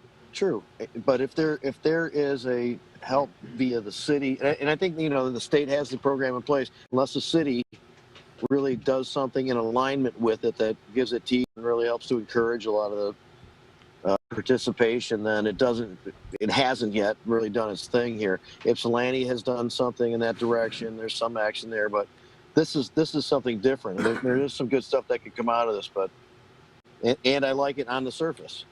Well, but really, that's a component that would really make all the difference in the world. So my question that I was originally asking was who is this speaking to? And Jim says it could be anybody. Could be anybody. Or what do you think? Well, that's ultimately it. What do you think? Jim's got it. What do you think will happen? I think, assuming we're talking about you need the legacy, we got an idea of what the inventory is in the city in terms of what's available for locations, what's in the green zone, who do you see coming in? Who do you think who does this really create opportunity for? I think you're making a very good point. It's the city is making a pathway. However, there are certain people that still have to try to find their way to that path. And it takes a certain amount of resources to even get on the path. So it is still a barrier there. It may not even be, this may not even consider the people that have been most affected by the war on drugs. So if you just now say Thompson's coming out and they say that he can't support himself, but say that if he came out, he could be someone that could qualify for this program. Who? Thompson? Michael Thompson. Michael Oh, Thompson. yeah. Okay, right. Say or a job with them, or right. Well, let's start with an owner. He's a great example, and the same thing. So he's not going to have any money. They didn't even have money to let him out of jail. Right. But if he's aligned with some investors and gets a healthy share of a company, that's a way for him to start to build something for himself. It's not all downside, and I get it. It's not the intent, but it's what is going to happen. Okay, but I see. Okay, look, doesn't it create a situation? Someone's got money. They need some folks in the city to be part of their team, and they don't. They're not going to. You got this the people are trying to figure out a way that they can get in, not give up what they want. Well, there will be people taking advantage of people. All right, that's one just scenario. that's people normal. Wanting from the outside. That is not who this is intended for. I don't think. Right. I mean, maybe Michael Thompson gets out of prison, and some wealthy investor comes in and gives him, I don't know what percentage of the company, what he's going to start working there. But we shouldn't have to wait for an investor. There should be, for example, there should be funding. There should be so many people. Say there's a program. I mean, my fantasy, talk about fantasy, was that there was this car wash where you pull up to this car wash and you're dirty. All right? Yeah, you've been doing things not so above board, but I'm going to go to this car wash, take an initiative. I may have to pay $10, $100, whatever it is to get into that program. But by the end, I'm going to come out clean. Sure. I'm going to get sprayed down, get waxed, get some soap. I'm going to get blown dry. Sure. And then when I come out, perfume. Now I'm able to operate this scenario. Bows and ribbons. Yeah. You get a little dry down, like a dog. some tires shine. Little wax here and there. Waxed and blown. Yep. But yeah, I mean, ideally, if there was that type of system to help those people that you're talking about, those people who. Right. This is what I like being part of and having at any time when things seemed a little confused, you could go back to the car wash. You go back. It's a source of not just cleanliness, but source of direction. Like I don't know. A lot of people may not even know what they're getting themselves into. You know what I mean? Yeah. They don't know 280E. Handling employees, hiring, just good old 280E. Dealing with inventory. I mean, listen. Before they get right, there's all kinds of things. There's SOPs. What's your standard operating procedure? So what I'm saying is who's and then who is the investor gonna pick up? What risk are they gonna? Who are their ideal candidate? They're all of a sudden gonna decide to, when we hire and fire, we look to. It means they may be people that live in the city of Detroit for 25 years, but they may not be people that have not graduated from college, or people that have not, don't have any felonies or misdemeanors or shit, or you know what I mean? I don't even know that it demands the focus on pulling from the inequitable group into this financing. You know what I mean? Like I don't know if that's the case. It just, it's you got to find some people need, in the city of Detroit. You know what I mean? And that person's going to need an accountant because that person probably hasn't filed taxes. They're going to need to they're going to need to get their taxes in order to even get the application in. Well, that's the question. Like if the person and that's where we stop. If the person's not really, I was almost there. The war on drugs has created a situation where there's fewer people that might, be able to just drop in. They need some training and education. Not that they're not capable, they just need to have exposure to it, right? Yeah. So, but is that the desired hire? I'm just saying, playing devil's advocate, when there may be other people from the city of Detroit that have done that. They've gone to college, they've graduated, they worked at places. Now they're going to come back and, you know what I mean? Like there's equally as many people in Detroit that went to college and 500 corporate jobs. That would be one of these people. Like so, that may be a desirable person, right? You got some guy's fucking finance genius who comes in like, you be our, and that may be the thing, and that may be the one. But that's not bringing up people from, that have been impacted, or that just as easily could sell some weed on the corner than get involved in a licensed business, right? You know what I mean? So that's what I'm saying. Like what are they really going to accomplish by their aggressive social equity? Is it really going to, make people want to buy legal weed and sell legal weed? You know what I mean? Is that really not that? Jim, what do you think? I stand by what I said. I think that it's not ideal. I think it's within the scope of what the city council could do without funding a program, which they did not fund a program. But I do believe that it's going to give opportunity to people where there may not have been opportunity before, and I think that's a good thing. Especially since, a lot of the shop owners that I've engaged with in Detroit have nothing to do with the city of Detroit. They came from outside. They bought property, which, all of that is good. But I think at least now it's going to start the process of involving people in the community. And like I said earlier, I don't think there's anything but upside there for everybody. I think it's good for the community. I think it's good for the businesses. Here's Denise Ponicello. Oh, God. Quoting in this article, nobody has hip-checked anybody in the city of Detroit out of this industry, said Ponicello, managing partner of Livingston. Hip-checked? She agrees there are ways to incentivize Detroiters to break into the industry, but to do it at the exclusion and literally at the expense of people who went into the city and bought distressed properties and made them beautiful, made neighborhoods around them safer, and created a 15-hour job. That's the Denise we know. That's way to go, Denise. It's the truth. I don't always agree with her, but what she's saying right here is the truth. Yeah, but it's just not. It's not. There's no upside to her saying that. It is those people that did it without permission, without an ordinance, knowing that the police didn't have the resources, caused a lot of havoc within the neighborhoods. And it's because of that we have this ordinance by Tate. It's not. That's. You're suggesting is that what you're saying, Michael? I'm saying that. Listen, as much as the Detroit cannabis industry thrived for the cannabis industry, cannabis community in Detroit, it was not well received by the community. No. It was terribly received. I disagree with that. I mean, there might have been some issues, but by and large, there weren't many problems along those lines. And as far as I'm concerned, most culpability goes to the city. Were you guys at the same? Hundreds and hundreds of these places proliferate and did nothing. Didn't do anything to take advantage of it or control it or anything like that. So I don't blame those people. Once it got rolling for coming in, the city didn't do anything about it. No, I don't see how this is at the expense of those people. They can apply for a license. Can't they?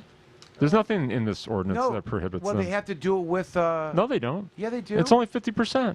Okay, but they may not have that person now. But who cares? I mean, the other They the other care. 50% can go to anybody. Because the idea in principle is not that you just go get a couple black guys and then you're okay to go. That's not what they're talking That's about. not what I'm saying. I'm saying that the ordinance says only 50% of the licenses have to go to legacy Detroiters. The other 50% can go to anybody, right? So it's not excluding them. It's simply It's saying still that we're very- taking this subset of the licenses and guaranteeing. But it's a limit to how many that some Well. acting medical may not be able to because I the understand. other ones are taken. Anyways, I think the point I was trying to make is that, Denise would say that she had a lot to do with the passage of the MMFLA, that the She would say business that. organizations that had gotten together, which were just retail places, just retail in the city of Detroit, Yeah. their organization was the backing that the state police needed from the community to have someone sign off and say, yeah, this MMFLA is great. So, I don't remember the state police ever saying that. well, the state police weren't in favor of it, but the bill got passed. They needed someone from the cannabis community. I wouldn't even include these because these were just basic retailers without concerns for... She's doing what's best for the interest of her clients, which is fine. I mean, that's... All right, that's but the vision of where this takes us, or the trajectory of where we've landed now, is that it created the following. You had people that were operating, you could say, outside of Section 4, subjecting themselves to arrest. Everybody knows it. They're in the city of Detroit and getting away with stuff that people are getting slaughtered all over the rest of the state. Yep. Number one. Number two, they know that the city of Detroit doesn't have the resources to deal with it. Right. They appreciate the building stuff, but while all this is going on, there's no approval of that business with a CFO. There's no approval through the city of the license. They're not paying taxes to the city. Sure They're they not are. They're not. That's For not the selling of marijuana? They're paying property tax, just like every other business Okay. in They the were getting city. some people were getting certificates of occupancies and stuff like that, telling the people that they were going to have a cannabis business there. Okay. There was- And I'd But- imagine their employees were But a paying certificate city of income occupancy tax. is different than getting, like the city, the people in that community didn't have a chance. I mean, listen, I'm just playing devil's advocate. Didn't have a chance to. And listen, I understand the city. Some people in the city are against it. Some are in favor. Okay, but the point I'm trying to make is that you had this development of 9 years, 10 years, the Wild West, wildest Yeah, West it could ever those were possibly the be. days. And during the Wild West, there's certain groups of the community that didn't participate in the Wild West. They knew not to participate. They knew it wasn't something that should be done. There wasn't approval. No one gave approval. And all these other folks that, were willing to take on the risk or had some money, whatever, got in, and they're sitting around watching all this stuff happen in their neighborhoods, and no one approved of it. And now, so when Denise says, these people that were leading the charge in the Wild West, deserves, no, they were arguably they took advantage of this. No, Listen, that's not the fair lack either. of regulations brought about the rules here. Right. The lack of people participating in the unregulated market created a circumstance where they want the regulated market to not be with those people and other people. That's Yeah. what's been created. But it's There's not an their. But outside it's not their fault. It's not their fault. It's how it It's happened. Denise's fault. Can we at least agree about that? I mean, Just kidding. No, and I think at the end of the day, it's I think Councilman Tate did the best he could with the council to pass a law that people would receive as equitable, because if they didn't, we would see the city council meetings like we did when the medical ordinance was passing, and that was miserable. It was a miserable time, and I don't believe he's going to make that mistake again. I would say that the Wild Wild West did give opportunity to those who were on the corner, because they pretty much just had to take a building, get a CFO as a retail store or a clinic, Open up shop, couple jars. Probably put 5,000 to 10,000 into the building, and Yep. then a table with some jars, and then they and some of those guys got for real shops now. I mean, some of them started some people from House of Dank started like that. That's right. Like they didn't start off that. No, that, No. Huge. No. You I know? still don't care for the trap music there. No. But, No, but they got a nice facility. They've got. Some They're people all start over. up, yeah. Yeah. Just They're starting up in. Earl, am I Dixie. wrong about that? I mean, I don't know. Yes, but you're starting. They're moving into Ipsy now. You know, they're I in mean, Traverse City, too. Jamie, I'm not. I'm not knocking what happened. I know it was something that had to happen. It was good. It was good that it existed as it did, and I'm glad there wasn't any ramifications. But it's a new layer that we're dealing with here, which is a layer of the acceptance of it in the community as part of a viable, business and bringing economic opportunities. And I don't think you can look away. I don't think you can look away from the phenomena that were just described the 19 years of the Wild West as having and how it went down. Right? I mean, it was a Wild West, and now it's not going to be the Wild West. We're going to write some laws about it out here in the frontier, and we're not going to have it like that. And those people that are getting their, getting beat up in the Wild West, or they're gonna. It's not going to be like that anymore. Right. So I was just getting back to the ordinance real quick. I think when the conflict gets resolved from the existing licensees, it'll be a good ordinance going forward. The ordinance would be made better, or subsequently coming on after this ordinance gets going, a better pathway and avenue and support with financing that doesn't require necessary partnering with somebody else, I think would make it really strong. And would be a good idea. So the other thing is, during the process of Detroit, when this whole thing was going on, and again, the city not deciding to take advantage of it, not doing anything sensible,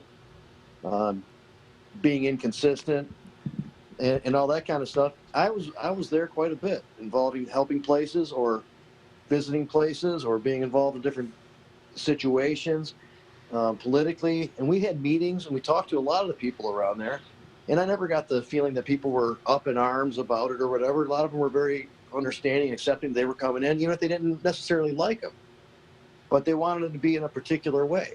All right. And most of the people that came in invested a lot and made the standards. Those are just general comments. I can disagree with you on this. I know that. I mean, you may have been at the event. I took Jeff with me. Robin was there. Jeff, remember we was one of Tate's. I mean, listen. My experience was that we were at one of the district, monthly or quarterly meetings. They're talking about medical marijuana, and the entire hall was filled up with, like the neighborhood elders and leaders. Getting a vocal minority to show up at a council meeting is different than what I'm talking about. I went to the city. It wasn't a city council meeting. It was the council person's district meeting once a month that they were held, and the community came. And these are the people that care about the city. They care about this district. They take pride in it. They show up, and they want their councilman to know because they vote him in or out, and he's listening to them. And I'm telling you, we took a measure. Similar concept, but understanding it's not a city council meeting. I would say. Well, the point that I'm just trying to make is my observation of, who are these people that are there? They're the voters. They live in the city. They want to interact with the representative that's going to listen to them ideally in as constituents and listen to what they're saying. And Tate, you love him or hate him, however he did it. He got something done here, and he's been somewhat conversational about it. And he's talked to me nice, pro-cannabis, etc. But I watched him in the community. I watched the tenor of the conversation. I watched the manner in which cannabis was discussed, how it was looked at, and it was not like we talk about it at that time. And what I'm saying to you is that, Jeff, you were there. You saw. I have this great example. It was Tate, and that you know who the guy was. It was like his. He was like his. Liaison, like his Paulus assistant. DeAndre. He passed away, right? Or Yeah, something like that. We he heard sure about it. did. Oh. Do we know? He was murdered. Yeah. Was it? Yeah. That's terrible. right. I remember reading So about that. the point was, I remember, this guy gets up. A lot of people in the room. And Tate says he's going to tell you a little about the Michigan medical, which is confusing. I mean, a lot of DeAndre was a smart kid, and man, he was the one driving the entire effort. And I've heard a lot of people try to summarize it and not do a good job at all. Gets up, speaks great, entertaining, and like every eye in the thing is listening because they want to know about it. They want to hear where this is going. They're here to talk about marijuana, So he goes down this path and he talks about it, and he's kind of, he then says something like, and here is my medical marijuana card. And everyone in the place was like, yes, like, like this genius, smart guy, this fucking probably going to be a legislator. Like, he smokes, like, he's like, I'm just kidding. And everybody laughed because the joke was a guy like him would never smoke marijuana. That was my takeaway. This is not favored. No one was thinking that marijuana smokers are people like that. They're the, Yeah, a single faction of people who don't like it are capable of showing up at a single meeting. It's true, and I was talking about an experience over time with the city and watching this happen, not something like that. Well, I mean, I guess we're arguing about whether or not my takeaway of what really what was of the discussion, the way that cannabis was described and discussed, how it would be a joke for somebody smart to be using it. And it got a good laugh, and it was predictable by him because he knew that. It was funny, though. I mean, it was a little funny.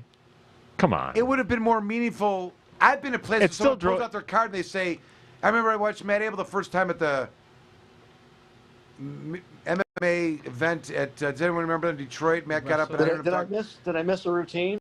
Did I take something seriously that I should not have? What do you mean? I'm just trying to understand what you meant. I'm sorry. Keep going. I guess I don't understand what's happening right now, which is not too uncommon for me. No, I was saying that what he could have said, instead of making a joke of it, as Jim said, thought it was funny. It was a little funny. Said, I have terrible pain, or I've got a bad back, or I hurt my knee playing blah, blah, blah, and I've seen my relatives, and people die of, like there's a story that you can make it.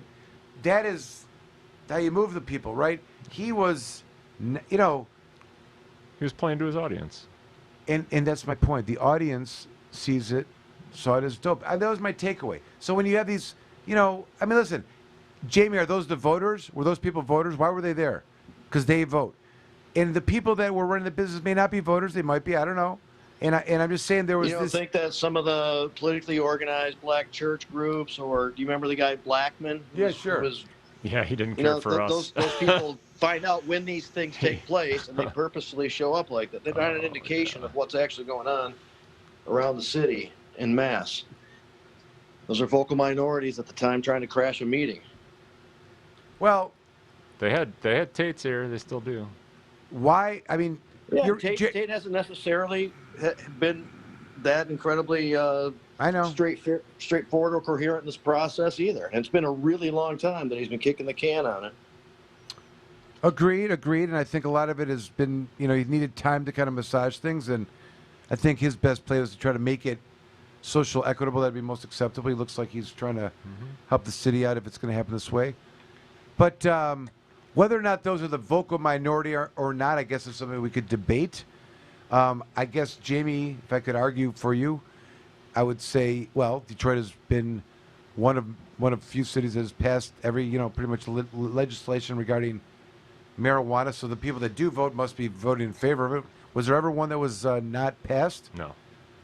Right. So maybe that's just bullshit. Maybe it's just a small group of like the. It's been a lot of development of the city, a lot of jobs created. Not really much issue to speak of as a result of all the activity that's been taking place over the many years that it has. It's attracted a lot of people there, spend a lot of money. Yeah, but the problem was down there, and the city had an opportunity to embrace that in some reasonable way and put some kind of organization on it and take control of it, and they never did. It's still just now, just October of 2020, do they accept adult use after all many of these years of this activity being in the city. Earl, what do you say? Do you have any input on this? Are we just talking nonsense? What I mean?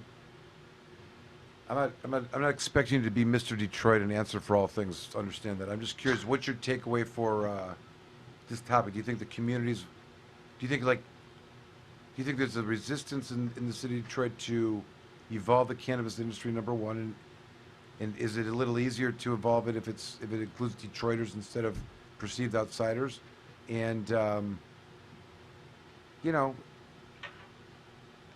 how do you explain the phenomena that Detroit does pass legislation, but you know it has passed local legislation, yet seems there's still an outcry of antagonism from marijuana, you know, from some of the community leaders and you know that part of the community. Try to answer that. It's like 9 questions in one. I know it is. There's actually a few layers there.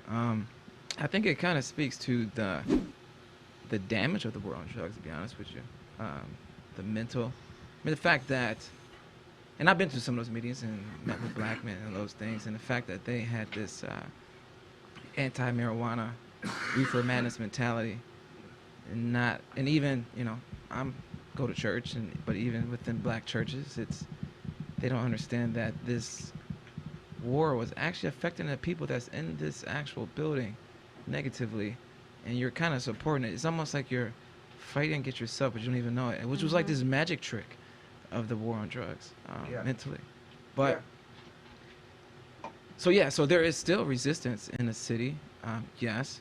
But there's also a lot of pro-cannabis people in the city as well, and I think because it's so predominantly is there a lot of pro-cannabis? Who's the pro-cannabis people in the city? Tell me something. I mean, now we got our operators, but like name a Detroiter that's outspoken and famous. The first name that came out to me is the guy who's always with. He was with Cushman. Cushionberry? He was with Cushionberry. He always had free to weed. Yeah, free Richard Clement. He's currently running for the school board, by the way. Well, I just recently voted for him. Yeah.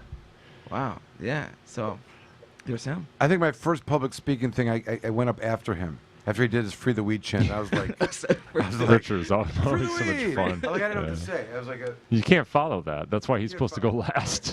Well, no, that's a very good question. Who is very outgoing? I mean, Richard's been in for 20. Like, who's changed? Who's come forward? You know what I mean? Who's come forward? I'm just saying it may not be. Says that they consume too. They consume, and marijuana should be legal, and it's destroying our people. And what's wrong with you? The church is wrong. They just want your money. We should be investing it in getting the business here. Wow. I don't know. Anybody? No. Think of the entire city council, the mayor. Duggan doesn't talk like that. I mean, he's no. Sports stars, anything. But yeah, even sports stars. I mean, you count Calvin Johnson right now? I mean, right. I wasn't sure where he's from. Well, he's not from here. Yeah, but I went out and bought. I don't endorse sports athletes at all. Except I went out and bought his like a Pistons hat with his name and number on it. When he said, marijuana, are you kidding? I'd be pissed at my teammates if they didn't smoke before a game. Who said that? Chauncey. And like nobody says that, right? Like there was actually an Arliss episode about that. Do you remember Arliss? No. You don't know what Arliss? Anybody? Okay. I should make everybody watch it. It's funny. It's a pro-marijuana. Yeah. When HBO used to be HBO. All right. Back in the day. Who else is it? There's nobody. No, there's none. No, yeah, it's and that's not the discussion that's taking place. But that's not to say they don't exist. It's just that they're not coming forward because it's not popular. Of course. And if they have standing in the community, like DeAndre, it would be, as they would say in Yiddish, a chandra. You know, that is like a Yiddish, like, oh my God, embarrassed the whole family. Right. You know, but grandmother's rolling over, Boobie's rolling over in her grave. This is what I'm saying. Like, if somebody came out and said that, somebody needs to come out of the cannabis closet. Yeah, too much cannabis closet. It is still so. I mean, it's a closeted community. That's where we got it. That's what it is. What political figure in general has come? I mean, I guess Clinton said he didn't inhale. Yeah. But I mean, like, but who's come out? Barack said he inhaled. That's the whole fucking point. That's coming out. That's somebody. That's somebody. Right, a leader. Yeah. Yeah, there's just the stigma. We're going back to the whole stigma. Yeah, right? That's what I'm saying. The stigma still exists. But that's what I'm saying. But like you guys said, we do it to ourselves. We've talked about this, and and I've said this before, but Victor Vicious. I love Vic. Everybody loves Vic, and they should. And he's always said that until we treat it as normal in front of the kids, we can't expect society to change. And if we treat it as taboo in front of our kids, then they will treat it as taboo, just as we have, because that's how it was treated in front of us. Yeah. And we're still not there. You know, it was suggested that, you know, when you get into these meetings, instead of the, you know, just sitting with the observations that I took in, like, it would have been better to hand them some lotion, you know, for them to put on, you know, whatever, some kind of, then even tell them, and then let them know later that it was some CBD or, you know, just to kind of gradually, you know, because, but a lot of these, just so they can begin to see it a little bit differently. A lot of these legislators, they're not as against it as you think. They're driven by political motivation. What is the political motivation? To get reelected because they don't think they're That's why it took so long in Detroit.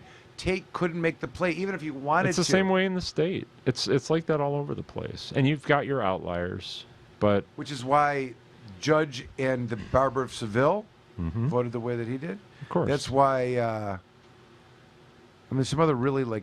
Oh yeah, that's why the sheriff in Bethlehem up there and with him supporting the Proud Boys or whatever they are, whatever the terrorists, and he's like the vacuum shop he's like, 10 you or know, whatever they are. Yeah.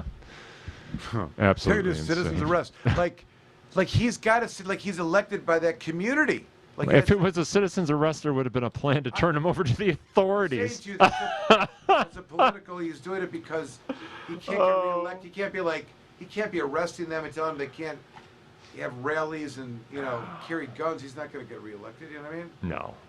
I feel like every conversation just needs to lead off with, all right, first of all, we're just going to start off that this was a lie. Yes. It was a lie, all right? That's right. This is big fat lie. Some of you still believe it. Yeah. But it was a lie. Now we can start getting into how we're going to untangle this lie, and there's economics. But we keep leading a conversation with, oh, how much money we're going to make, or how many. Well, they're reinforcing the lie. I mean, let's just like my local city, Centerline, continuously posts pictures of their police dog and these busts that they're making, and routinely still include marijuana. And those, you know, and it's not just them. I mean, it's across the board, and it's continuing to reinforce that this is something that should be hidden, because if it's not, you'll get in trouble. Yeah. And if you smoke, you're gonna go jump off buildings. And go insane. Yeah. By the way, that's how I like to, you know, like the whole, like, before you're for or against marijuana, do you ever know why they made it illegal in the first place? That's how you start. You stole my idea. It certainly wasn't to protect anybody. We'll start there. I got a video about that too. It was my main point on the. I think Komorn stalks me. The other one, a little bit. The other one was. Here's another topic. I like this one. And where's Steve Miller right now? He's messaged us and he said, unfortunately, he got caught up at home waiting for the repairman. This is for him. I have no idea what it means, he senses his love and his best. All right, good. And he's watching Seinfeld. I have to get credit. I think Jamie ran about 5 errands. He's changed clothes, all over the took place. a shower. I've said the same thing. This entire efficient. He has been efficient. Look, you're from Waldo in the parking lot. What are you up in the hotel now? Are you going out to dinner? He's been on a quest. Went to the gas station. We can't hear you, Jamie. Muted. Jamie, we can't hear you. Hear you. You're gonna. Probably for the better. Yes. I may go out and cause some issues around the city. Yeah, what are you doing? should. You're in Lansing? You should. Are you in Lansing right now? I am. You doing some lobbying? Or are you doing your store opening? No. He's doing his thing. Store open, yep. All right.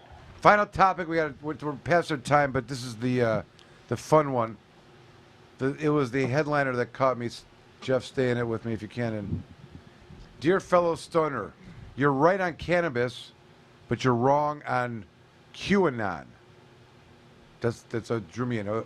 QAnon followers protest coronavirus stay-at-home orders in May in Olympia, Washington. QAnon is a wide-ranging conspiracy fiction centered on baseless belief that President Donald Trump, I'm reading here, is waging a secret campaign against enemies in the deep state and a child sex trafficking ring run by satanic pedophiles and cannibals. I'm not here to disclose or shame you, but we need to talk to the stoner. Cannabis. Conspiracy theories have long been an integral part of the cannabis culture for very good reason. The cannabis itself has been a target of one of the largest and most damaging conspiracies in modern history. That is true. Mm-hmm.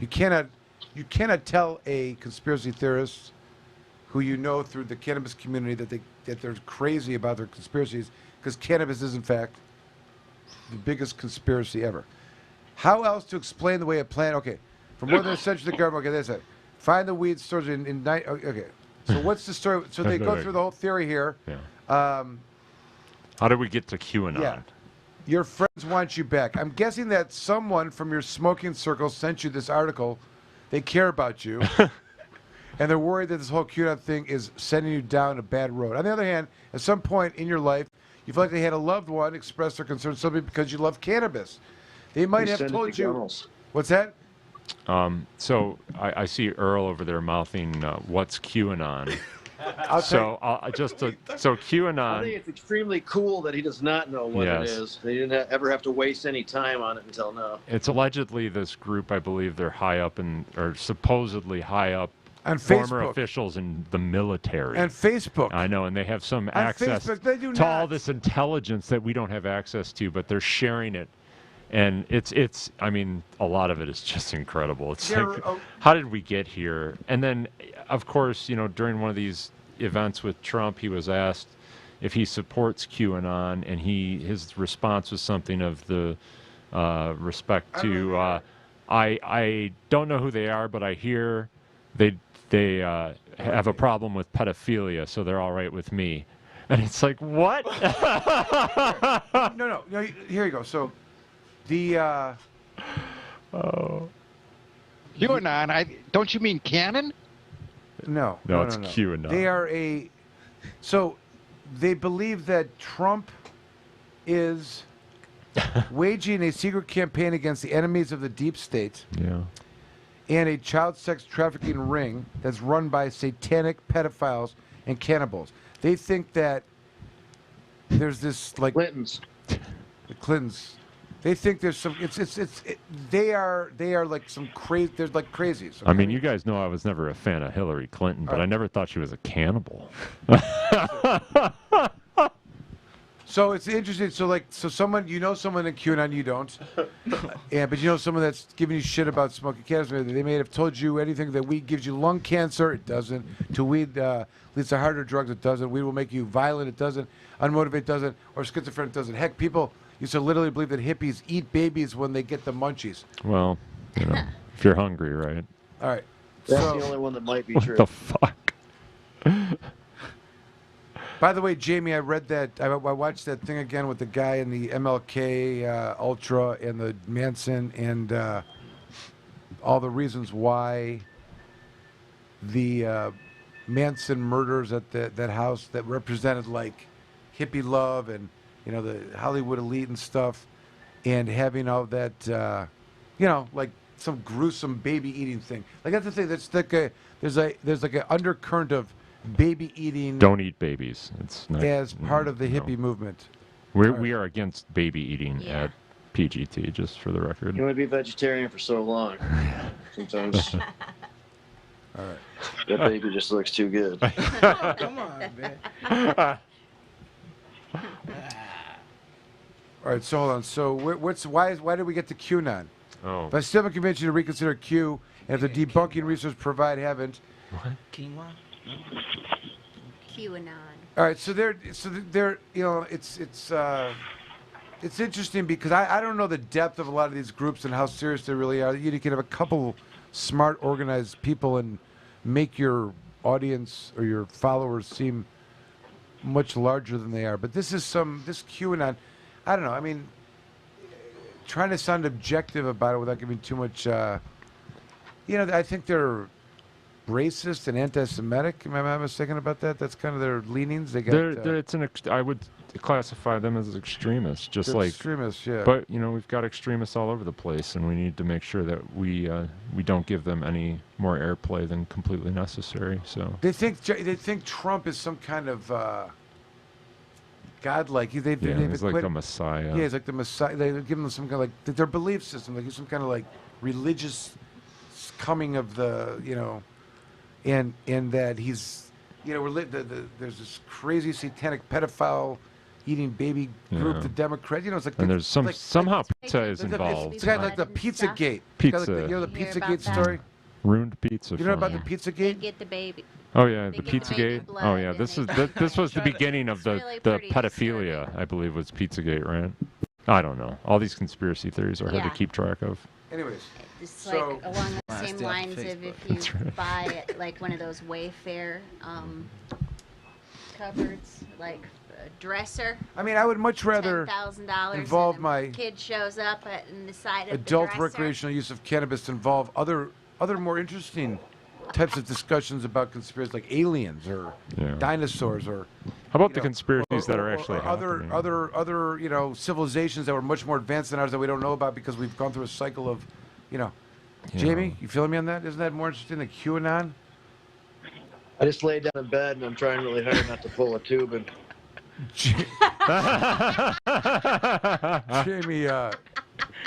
Jamie is sponsored by the Oh. Pillow Guy, by the way. God. He's got the Pillow Guy. Did you run the black light on the bed first, Jamie, or? No, he's naked underneath there. He's just rolling around in it right now. no, I don't That's wanna why know he's what's about to pull a tube in. You got Jeff out to dinner? Yeah, I think that the QAnon story goes back to, I think, what I've said, or what we have discussed many times, is that critical thinking should be more emphasized Yeah. throughout the course of the grade school experience. This is actually, because QAnon exists, and you say things like that, Jamie, can you at least concede the position you took earlier on, yes, the free press should be allowed to give an opinion about something, because people should have a right to make their own decisions? No, they shouldn't. If they're going to pick QAnon, they shouldn't just read an article in the free press and be able to figure that out from a judge. It's a real problem. You've made my case for me. You can concede now. Alan, what else do you have to say? Don't try to leave. Jeff, where are you guys? You guys out? Yes, sir. What's the weather like? It's like 20 degrees out here. Yeah, you it's should know. freezing. It's really cold. It's really terrible. I just want to say Jamie's been. Not a cloud in the sky. I agree. Jamie's been a man for all seasons tonight. Is there any activity Really he is. hasn't done? He No. checked into a hotel room. He got a shower. He changed clothes. Ate a meal. And who knows what he's doing now? Well, I think we know. Can't see my hands, right?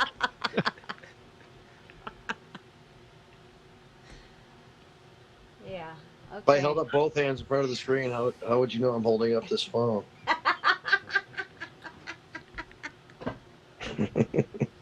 This may be controversial this late in the evening, but what is the take on this Hunter Biden shit? It really happened. Speaking It really of happened. hotel brands. Yeah. Hunter Biden. And It really Flew happened, across the and country and dropped off a laptop filled with a bunch of incriminating evidence. And it's then all just true. never- That's all true, right? Hunter Biden, he really Whoops. gets around, doesn't he? Is that true, Jamie, or not? I'm not convinced, but I don't know ultimately. You don't think it's real? You don't think Hunter has a lot of action like I that? think Hunter's kind of a fucked up dude, but I don't think he should be any of our concern. Hold on, I tell you where this Oh, I became. see. I tell you where this became interesting. I happen to watch C-SPAN, as I'm sure you all do, and I was watching the query of the CEO from Twitter, right? Because the New York Post, and I didn't know this, Alexander Hamilton founded the New York Post. You know where Alexander Hamilton is, one of our founding fathers? So he founded the New York Post, and it's been around for 200 plus years. It's, well established, you could say, in American journalism. And they, tweeted about this fucking computer and pictures and shit, and that they're all fucking tied up in this shit with Ukraine, and they shut down the New York Post account and everyone else's account that retweeted it. Okay. Now, they have so I was watching it, and they're like, Ted Cruz is like, why do you think you can control free speech? It's nothing to do with that. It's a private company. They sign up, take it or leave it. They That's can do it what is. they want. No. But they're trying to see if they're biased, what their policies. That was more interesting to me. So they have different types of categories that violate their terms of service or whatever. You got like things that incite violence, right? You got like calling for violence. This one they said Hunter Biden on crack. This one they said because it appeared to be hacked materials. Hacked materials. Okay, because so for example, they said something like the Ayatollah has called for like the fucking death of America, death of Israel. That shit's still up there. He says to him, well, that's not. It's calling for violence, right? Why would that be allowed to stay up there? They're trying to. So, but what Twitter said, the CEO said, we made a mistake. It appeared to be hacked material. We don't want to promulgate material that's been stolen. Now, most journalists don't give a shit. Like, they'll run with it. You know what I mean? As long as it's... And if it's not true, somebody will step forward, they say, and say, that's not fucking true. That's not my computer. This is the way they think. I've seen them talk this out to the end and why they're trying to say that this is actually what it is. But then the solution was, it was really funny watching Ted Cruz and the guy go back and forth. He's like, and you shut down their accounts. He's like, their accounts are not shut down. They have to log out, log back in. He's like, they're shut down. Like they had that thing, like he was just shut down. They're not shut down, sir. They just have, he was really calm, but like Ted Cruz just kept trying to like make the point. Like all they have to do is log back in and they can repost the same article. We made a mistake. This is the point I'm trying to make. We made a mistake. It wasn't hacked. It was actually... It was stolen. Well... Yeah. It wasn't because it was in their possession. Mm-hmm. He left it there, abandoned it. It's unauthorized access to a computer. Hacked may not include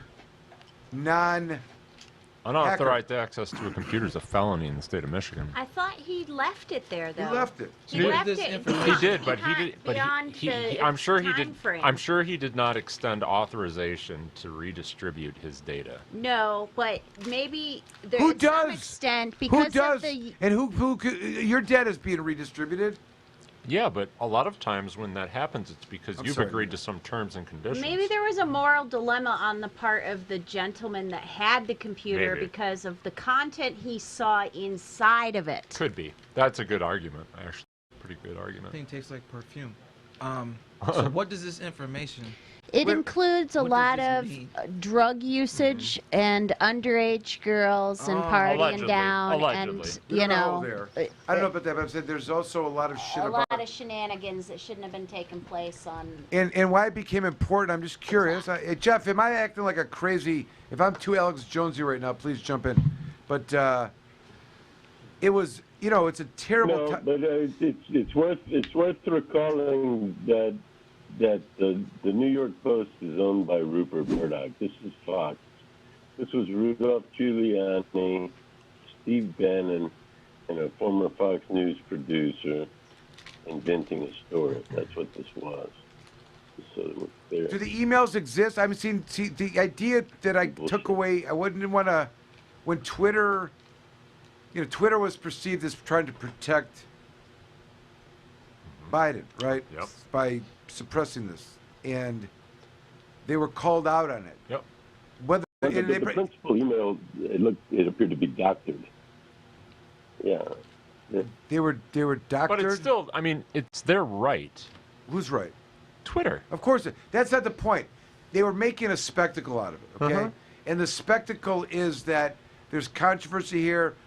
It's about Biden. We're going to get rid of it. They're choosing to get rid of it. They're not going to let it happen. They wanted to get out. Why are you letting out people know? We want, clean the swamp shit, whatever, transparency, whatever shit Ted Cruz can fucking generate out of this as he's going back and forth. My point is that, they probably have a policy when you put your computer, you drop your computer off, you don't pick it up, you abandon it. We're going to look at it and steal it. Yeah, but there's a sequence of events that has to occur before. Fine, forget that for a second. Fine. So, I don't know, whatever. If it's all violative, it doesn't matter at this point. Does it matter at this point? Mm-mm. Now it's turned over. Okay. So the only question is it true? It's not even a question of. There's no ethical question here. So there's no ethical question because we live in a world that if someone gets your shit, you've no right to privacy. It's an issue of right to privacy by who? You absolutely have a right to privacy. I trust me, I know a whole lot about this. And if he dropped off, listen, if the government can fucking get into your phone crossing through Oakland County on a fucking, I'm not saying that also is not right. If they shouldn't be allowed to do that. But certainly some computer repair shop, unless they have some sort of order. Why does the NSA have a right to do it? They don't. They said, well, what's the difference? The difference is that they are the Patriot Act. The Patriot Act has a lot to do with it, but I would still I would continue to assert that they're completely outside the scope of the Constitution and should stop immediately. But that's not going to happen. But some computer repair shop doesn't have that right. If the data was shared with a third party or was shared publicly by the owner, then that's one thing. But for them to exceed the scope of their authority in order to share that information with any third party goes far beyond the authorization that they had. The only exception would be the one that Amanda laid out, which might very well have worked, which is I saw pictures that I believe were of underage girls, and I felt that I had a duty to turn this over to the authorities. But I'm not 100% certain what happened here, but I don't believe the data was turned over to the authorities. I believe it was turned over to some media outlets. So unless there was the intent to try and protect potential victims of a crime, I mean, it's not great. Now, that being said, it brings lots of questions into what impact does Joe Biden's son, potentially being an active drug addict and engaged in this sort of behavior, along with some of these other allegations, bring to his ability to lead this country? And I don't know the answer to that, mainly because I don't have all the facts. There's one part of that I think should be noted, and that is the money that has been... It's very troubling. Okay, so What, that... We're talking about the payments from... Yeah, that went to the big guy. Okay, that's what I'm saying. That's the emails that we're talking about. So that kind of shit is going on, and there should be an investigation. I mean, should it have been exposed more? Are all the news media outlets that you watch and everyone watches? They're all biased. Are they? Of course they are. There is not a single media outlet. Here's my question: is it true or not? What? That Biden was getting all this money? I have and no idea. Money paying for no clue. I'm sure it was true. I'm sure it's true. true. Well, we don't know. Jeff, is it true or not, or is that just rumor? I believe it. And is that not as bad as the shit that Trump's doing? I don't know. They're all. I mean, they all do it, but they're better than the other. It's all a shit show. And I'm not saying pro-Trump here. I just want to know what the fuck is going on with this. That's why we need actual objective data so that we can draw our own conclusions. But the media doesn't provide that. The media provides a narrative. You have to shuffle through all of the shit. Yep. And figure it out on Jeff, your own. jump in before I'm just trying to call it where I see it. This has nothing to do with Trump. I'm saying it's and maybe it is created by them. Maybe Rudy Giuliani thought he was going to get a have a relation with the Sacha Baron Cohen's 14. No, he was tucking in his pants. He said. Was he? Okay. That's what he says. If you believe him or not. Got some choices to make Tuesday. Yes. Yeah. If not earlier. Absolutely. If you haven't already made your choice. Yeah. If you haven't voted yet, we're saying, right? No. And I understand if you're going to be Lil doing Wayne the mail-in voting. Lil Wayne just endorsed Trump. Who did? Lil Wayne. I saw Come that. I swear to God. Yeah.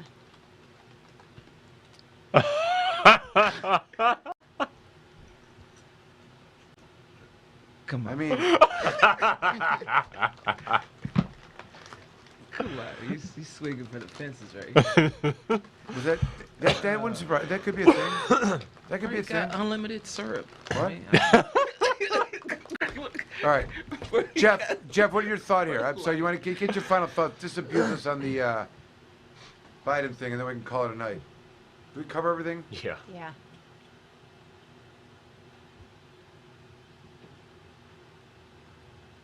Let's take a moment of silence. I think Jeff froze up on you. No, he's muted. Jeff, we couldn't hear what you said because you're muted.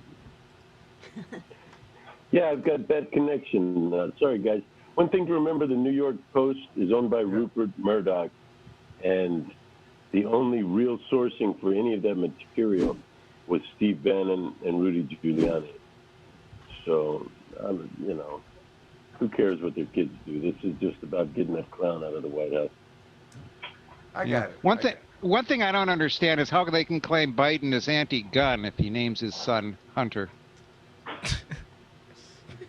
It just doesn't make sense. No, I guess not. He's got some of the best dry jokes. I like Yeah, All right, the so other one when was we Bo, wasn't it? when we return next for Planet Green Trees, I think the election will be over. Yeah, thank God. Looking forward to it. But who knows if we'll know who the next president is by then. Did anybody see that funny bit on Saturday Night Live, which is the they got all these people that are like, they're obviously anti-Trump, and they do this whole bit where they're like, we got to vote him out, and they're like, wait a second, what am I going to talk about? The last 4 years of my life, I've done nothing. My entire existence has been about, I don't talk about anything else. I, call people like, hey, did you hear what Trump did? Maybe, it was funny. Like it was a really funny bit. It's true, though. It really reflected that, like, it is maybe it's a good thing, maybe it's a bad thing. Maybe it's a fact you for consider or not. Elect a But clown, expect a circus, he right? has assumed the dialogue in the news. Maybe we're talking about real issues.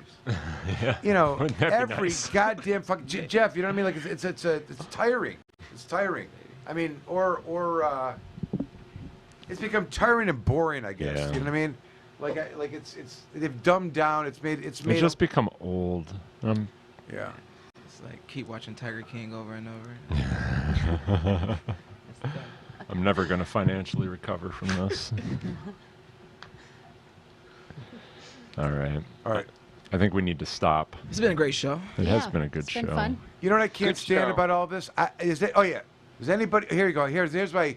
For those of you that may be a little down and your endorphins are neutralized, and you suffer like I do from an insane inbox of emails. Go to your inbox. Go to the search bar. Put in the word Biden.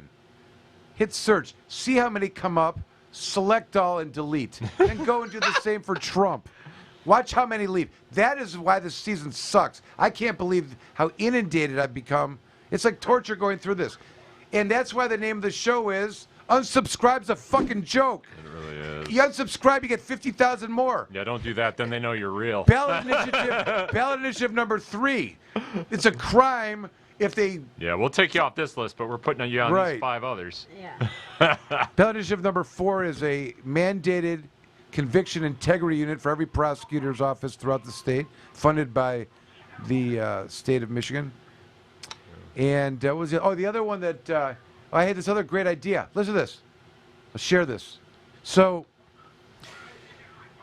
you have, there's always been this limitation to which how far the physicians that are doing certifications will go. They don't bill insurance. They maybe could. They're always, afraid to do that. Yeah. It's cash business. A lot of people may not have insurance. Dollar bill. And theoretically they're supposed to, whatever, do, I don't know, whatever. It's questionable even more what I think about that, but what my legal advice would be different. But what if they actually did do something? Because you bill your insurance? No, I'm saying do some engagement of medical care. Oh. Some people don't have a doctor other than their certifying doctor. Yeah.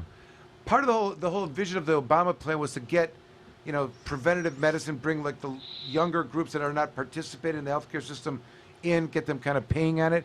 Yeah. That's kind of what's going on now. We got a group of people that are, they found their own doctors like outside of the system. So what if you just included within that, like if they get a checkup. It doesn't have to be a full checkup. You get some blood work and something or other with that. Just a check. You know what I mean? Give them some bill of health, some data, so they can, what I'm saying, and use that as a measure. I mean, they've got all these people that are coming in that they could get medical data on that could actually could be give used. be engaged in some manner, and they could probably come up with some system, and it gets some coverage there, and they can. It's not forced by having to have coverage or policy, but even if it's out of pocket shit, even if it's just out of pocket for a couple, procedure or whatever, or a referral, I don't know. and also the idea that they can go there. You know, people will, you know, I got a stomach ache, it's been there, I'll wait a couple extra weeks, and bam, you got to have like a, you know what I mean? Appendectomy. It's right, you know, something like that, or you got a lump over here, you know, whatever. I'm just saying it's you know, it shouldn't be such. I mean, the medical marijuana doctors have been a path for people to have access to physicians much easier than they normally would, right? So why not take advantage of it, right? Why not empower the doctors to do some more doctoring? And I don't know. I don't think anything's stopping them from doing that. Well, I don't think the medical marijuana doctors look at it like that. I think they're I mean, well, no, because the people won't pay for it. Well, I'm saying there should be some other potential services. Like, I wonder if we could come up with some kind of, like, you know, care package, annual checkup, and you know, just you know what I mean, or some blood work. There are definitely a segment of people Yeah. who don't go to doctors or don't feel comfortable with their doctor because they have to keep their cannabis use quiet. Right. So when you do have a chance to find a doctor that you can sit down and feel comfortable, that understands that you're using cannabis for a certain thing, you are going to want to come back It is to that nice. person. It's not cool being chased out of a doctor's office. No, let it's me not. tell you. It's not cool to be made to feel like a drug addict. If they have Yeah, another exactly. doctor, if they have some doctors do that. you know, like a treating physician, I'm not trying to get in the middle of that. You know, and I do think that the doctor, Oh, sure. the more that doctor can offer and can consult, whatever. But there's all these other folks that may not have any other doctor, other than their certified doctor. And that's okay. Which is fine. Any doctor's a good doctor, and they are MDs or DOs. That's the rule. So they've got some skill set to be able to. And I'm just saying, there seems like it's. I don't want to overstate it, but you know, if you're talking about the preventative health as the manner of how to stay healthy, I don't know. You know, there could be some kind of. I don't know. I don't know what the medical term is, but you know, if it's a checkup or just kind of check their Physical. general health. It's a Physical, well check. but some kind of some check. kind of physical, maybe some blood work. Doing a little well check. and even create some kind of holistic Some kind of whatever. You know what I mean, I don't know. Like, diagnostics. is that part of, you know, if you're not gonna, you know, to be able to say to someone, you know, instead of, you know, here's some type 3 diabetes medications, you should eat less and exercise. There's some you know. celery. Go on this raw juice fast. There you go. That's right. Have some, I don't know. I mean,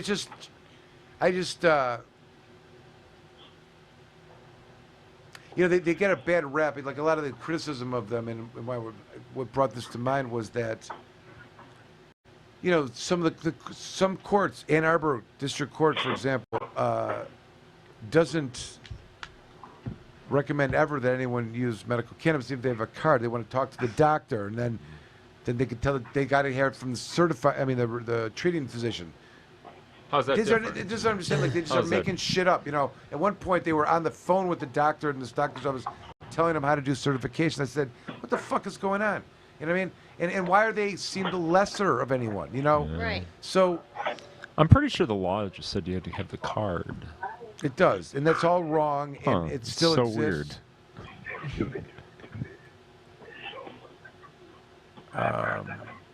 All right, very good. So I think we covered it all. I think so. That's the other one is we're going to create We did. insurance coverage. Another vote would be insurance coverage for medical marijuana. Yeah, that would be And, nice. That's going on right now. Yeah. Through Blue Cross? No? No. Shit! Well, I'm saying if they take on the patient as a medical marijuana patient and they haven't come back and do some blood work and send out for some, whatever the. Well, I think insurance would probably cover Of course they everything the should. doctor. No, I don't think they would argue with it. I think it's a matter of the doctor just, They may not have insurance. or they right? don't want to interact with the But they can insurance certainly company direct because it's them- an enormous pain in the ass. But they can That's direct them what up it to like is. the what do you call it? The Clinic up urgent the care, street. like urgent care kind of stuff where they can do some of that stuff. You know what I mean? Yeah. For like some blood work, or they'll send them to. You go to the urgent care. They'll send Contract you, with labs and right, things they'll like send that. you the right. That's what they do. It's kind of you kind of create your own network there in a way. I don't know. It probably could be done as a preventative. I mean, I don't know. Most people don't really. I don't know. But if you're seeing a medical, you may have some ailments. I don't know. If you're seeing whatever. If you're going to the doctor, you probably have an ailment, I would say. I don't All even right, think they're going so to send them to urgent care. I Who's think in they're gonna charge of have the nonprofit certain organization that's going to help me with my ballot proposals? providers? Jamie? It's Tommy. Jamie and Tommy, okay. Earl? I think Alan. What am I Alan's doing? probably Creature. looking Alan will Thanks be for volunteering me, Alan will be Amanda. committee counsel. Alan will write the amicus briefs when Yeah. we get tonight for the. It'll be good. Yeah, I'll be in charge of everybody's hairdo. it'll be good. All right. Someone's Yeah. got to do it. Okay. I got your back. All right. Dreads for everybody. All right. Okay. Be easy to manage. Tom, you look good in dreads. I just had a vision. Oh. Oh. What was it? Tommy Tommy with and his dreads. Yeah. Okay. Yeah. I was just thinking about the times that we had at City Council again in Detroit. Oh, we were there right with. Was Rudai there with us that day? Yeah. He was there a couple of times. Matt Abel, Jamie was there a couple of times. I think I. People were very passionate. Yeah. It was, It's wild. Oh, yeah. That was what, 2015? Seems like yesterday. It's wild. Yesterday. All right. You Should know- we call it? Yeah, we better call it. All It's right. like you just don't want to get off the phone with each other. You know, you're dating that Yeah. girl. Yeah. You just. No, you fall asleep first. No, she falls asleep. I'm gonna fall asleep now. No, Jeff, you log out. Jamie, no, you log out first. No. Yeah. Don't log out. Oh. Jamie. Bye. Goodbye. This it? Are we wrapping? We're done. Yeah, I think we're wrapping it up. See everybody next week. Next week. Have a good night, everybody. The Planet Green Trees Show. Join the Michigan Medical Marijuana Association today. MichiganMedicalMarijuana.org.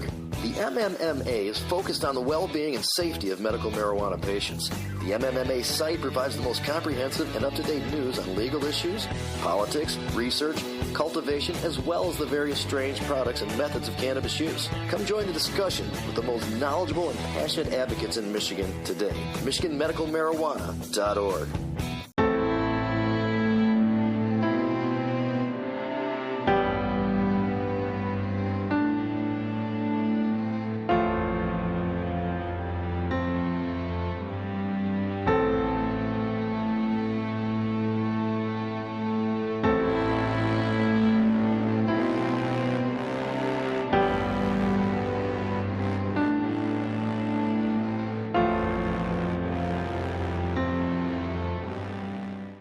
Before you plead, call me, Attorney Michael Komorn.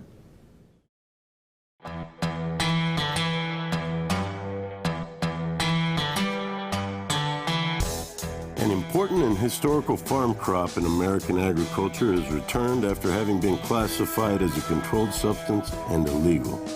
On December 20th, 2018, the President signed the Farm Bill, also known as the Agriculture Improvement Act of 2018, into law. The signing of the act was great news for the hemp industry, which amended the definition of marijuana in the Federal Controlled Substances Act.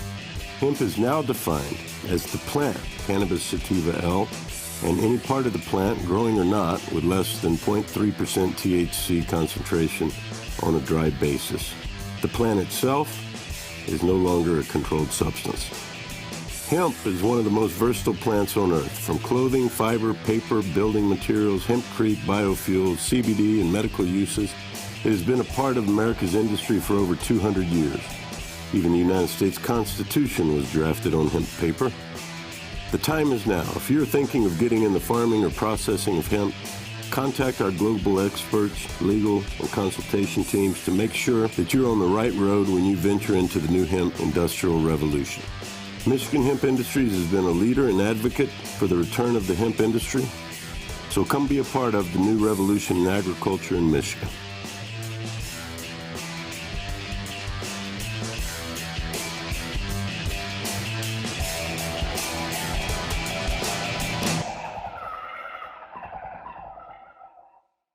It's time for Planet Green. We have launched. We have completely launched. We've started the show, and it is Planet Green Trees. We're about to embark 2 hours of medical marijuana and marijuana reform in Michigan, and nationally, and internationally, and even in Spaceland. There's an argument that we evolved from the cannabis plant. Let's just be honest, okay? Ow, what's going on, everybody? How y'all doing? 420th episode. If you're a connoisseur, you're going to want the good stuff. And if you want the good stuff, you're going to go for the mom and pop stuff because that's the good stuff. It's just a real pleasure to come here and congratulate you on your 420th show, and thank you for having me on a few times over the 420.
Dr. Bud Green here. Welcome to our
Komorn Law. Michael Komorn is one of the top attorneys in Michigan that has experience and dedication in criminal defense law. Komorn Law can take your case from arrest all the way from trial, appeals, and even to the Supreme Court. The team at Komorn Law has the compassion and the experience you can look to for help in your time of need. Komorn Law has over 25 years experience in criminal defense. We have accomplished numerous legislative changes through community involvement and lobbying. Our award-winning law firm has a reputation like no other for keeping overreaching government accountable and in check. We have built Komorn Law for people who need lawyers to stand up to the system, fight back and win. Once we become your lawyer, you become a part of our family. Don't settle for less, just ask our clients. Komorn Law, the best damn criminal defense lawyers, period.